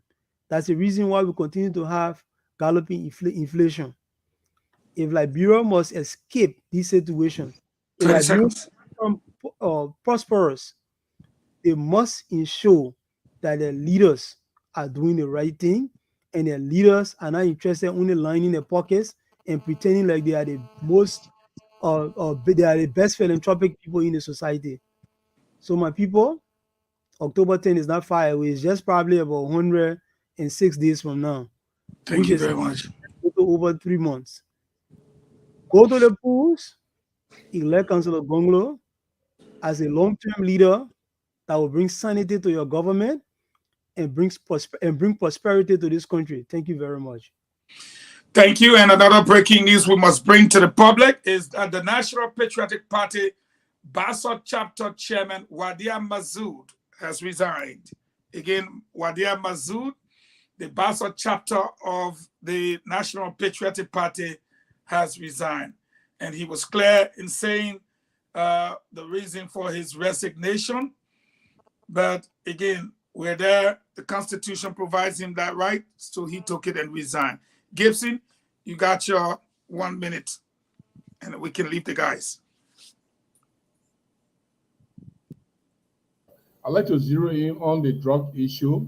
First of all, we'd like to say thanks to VP Boakai for making that statement. We believe that whenever it concerns drugs, it concerns all of us. Drug use in our country has killed our children, has killed our brother, has killed our sisters, our family members. We are all aggrieved because our government that promised is going to take the youth from the street, is going to take the Zokos from the street, is going to clamp down on drug use and abuse. This government is incapable of doing that job. And because the government is incapable of doing that job, we are confronted with this humongous problem of drug addiction. In fact, there's a drug, I just forgot the name, that people use. When you take it, you look like a zombie. You stand for long. You gotta wait before you move before you move your foot. I'm gonna say Pius or Pew, something like that. I don't even know the name. So I agree that in the opposition, even in the government, they should muster the courage that every political leader in this country will take drug use seriously, or else they don't represent the interests of the people. And that is why we have the 10-point. Councillor Gonglo is concerned. Let me just tell you something. One thing he said is that people who are using drugs, they are doing so because, like Lami said, of corruption. When the government fails to address social issues, when government fails to address medical issues, when government fails to address societal issues, then the people turn to what they can do best. Drug is a diversion of youth from doing the substantial thing. Drug is a cover-up by youth who are idle and have nothing to do, no job, no education, no training, no vocational programs that are in place for them, and then they face the drug. I'll leave you with this. When Fidel Castro took over in Cuba, there's something that Fidel Castro did, and everybody in the country were complaining about his subsidy. What he did was, every child from 7 years old, he sent them to a camp to go to school. If you are old and you don't know how to read and write, they send you to a camp for vocational education. Today, Cuba is one of the most educated countries in the world. That is, people pay attention to educating people. Our country right now, we need people to pay attention to our youth so that they can live their better life. Thank you very much. Thank you, and thank you to all of you for joining us. And I would like to say to Liberians that JMB was very clear. What is important here is that he will declare war on drugs. What is important here is that what the president couldn't do was what he did today. He addressed the press. He came up with how he's going to solve the drug problems, what he's going to do about it. He thanked those that are fighting. And he was very clear when he said, the statistics cannot be more stark, meaning he was talking about some statistics. He's not writing an academic paper. Therefore, he's not plagiarizing to anybody. He spoke as a politician and talked about the statistics that he had read. Plagiarism does not have to do with academic paper. Please, you are when you want to hold a debate, you are better than these people who are on here. That is exactly why. Plagiarism has nothing to do with hold on now, you were talking, I gave you the chance. No, I know, but you are following the crazy comment people are your making. Academic You are better than that. Here. I want to speak to the substance, Gibson. I want to speak to the substance of Bwaka's speech, not your academic credentials. I agree, but you can't say. No, I don't have to say what you want me to say in my closing. And that is exactly why. Go ahead and say what you want to say. I know better. By 83%. Because the people want to hear the substance and you want to debate academically. You're not going to close. You said you are not going to close. So why are you closing? I am saying, because Gibson don't want me to tell the people goodbye. Bwaka said what Bwaka said. He would declare war on drugs. Bwaka said they will provide treatment for people. Bwaka said he will create stringent laws for drugs. What I know in my closing now, he didn't go between the two of us. That's the reason why he said he will not close. No, the idea is Gibson came up and tried to talk different things. At least Bwaka spoke. What did Gonglo say? Nothing. Liberian people, good night. You already know the truth. The person who was a deputy supposed to take over from the supervisor. Thank you for joining us, DJ Magic. Take it over. Good night. And to all Liberian people, talk to you tomorrow.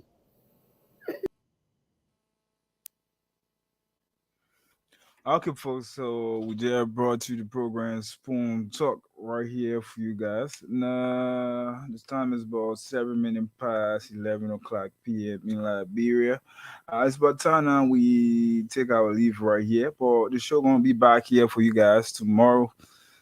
Same time, same station right here. Spoon 107.5 FM, Fabric Radio 101.1 FM, Super FM 95.5. My name is Prince Hammond, alias DJ magic right here. This is how I like to wrap it up. Have yourself a wonderful, God bless night from my end. Bye bye.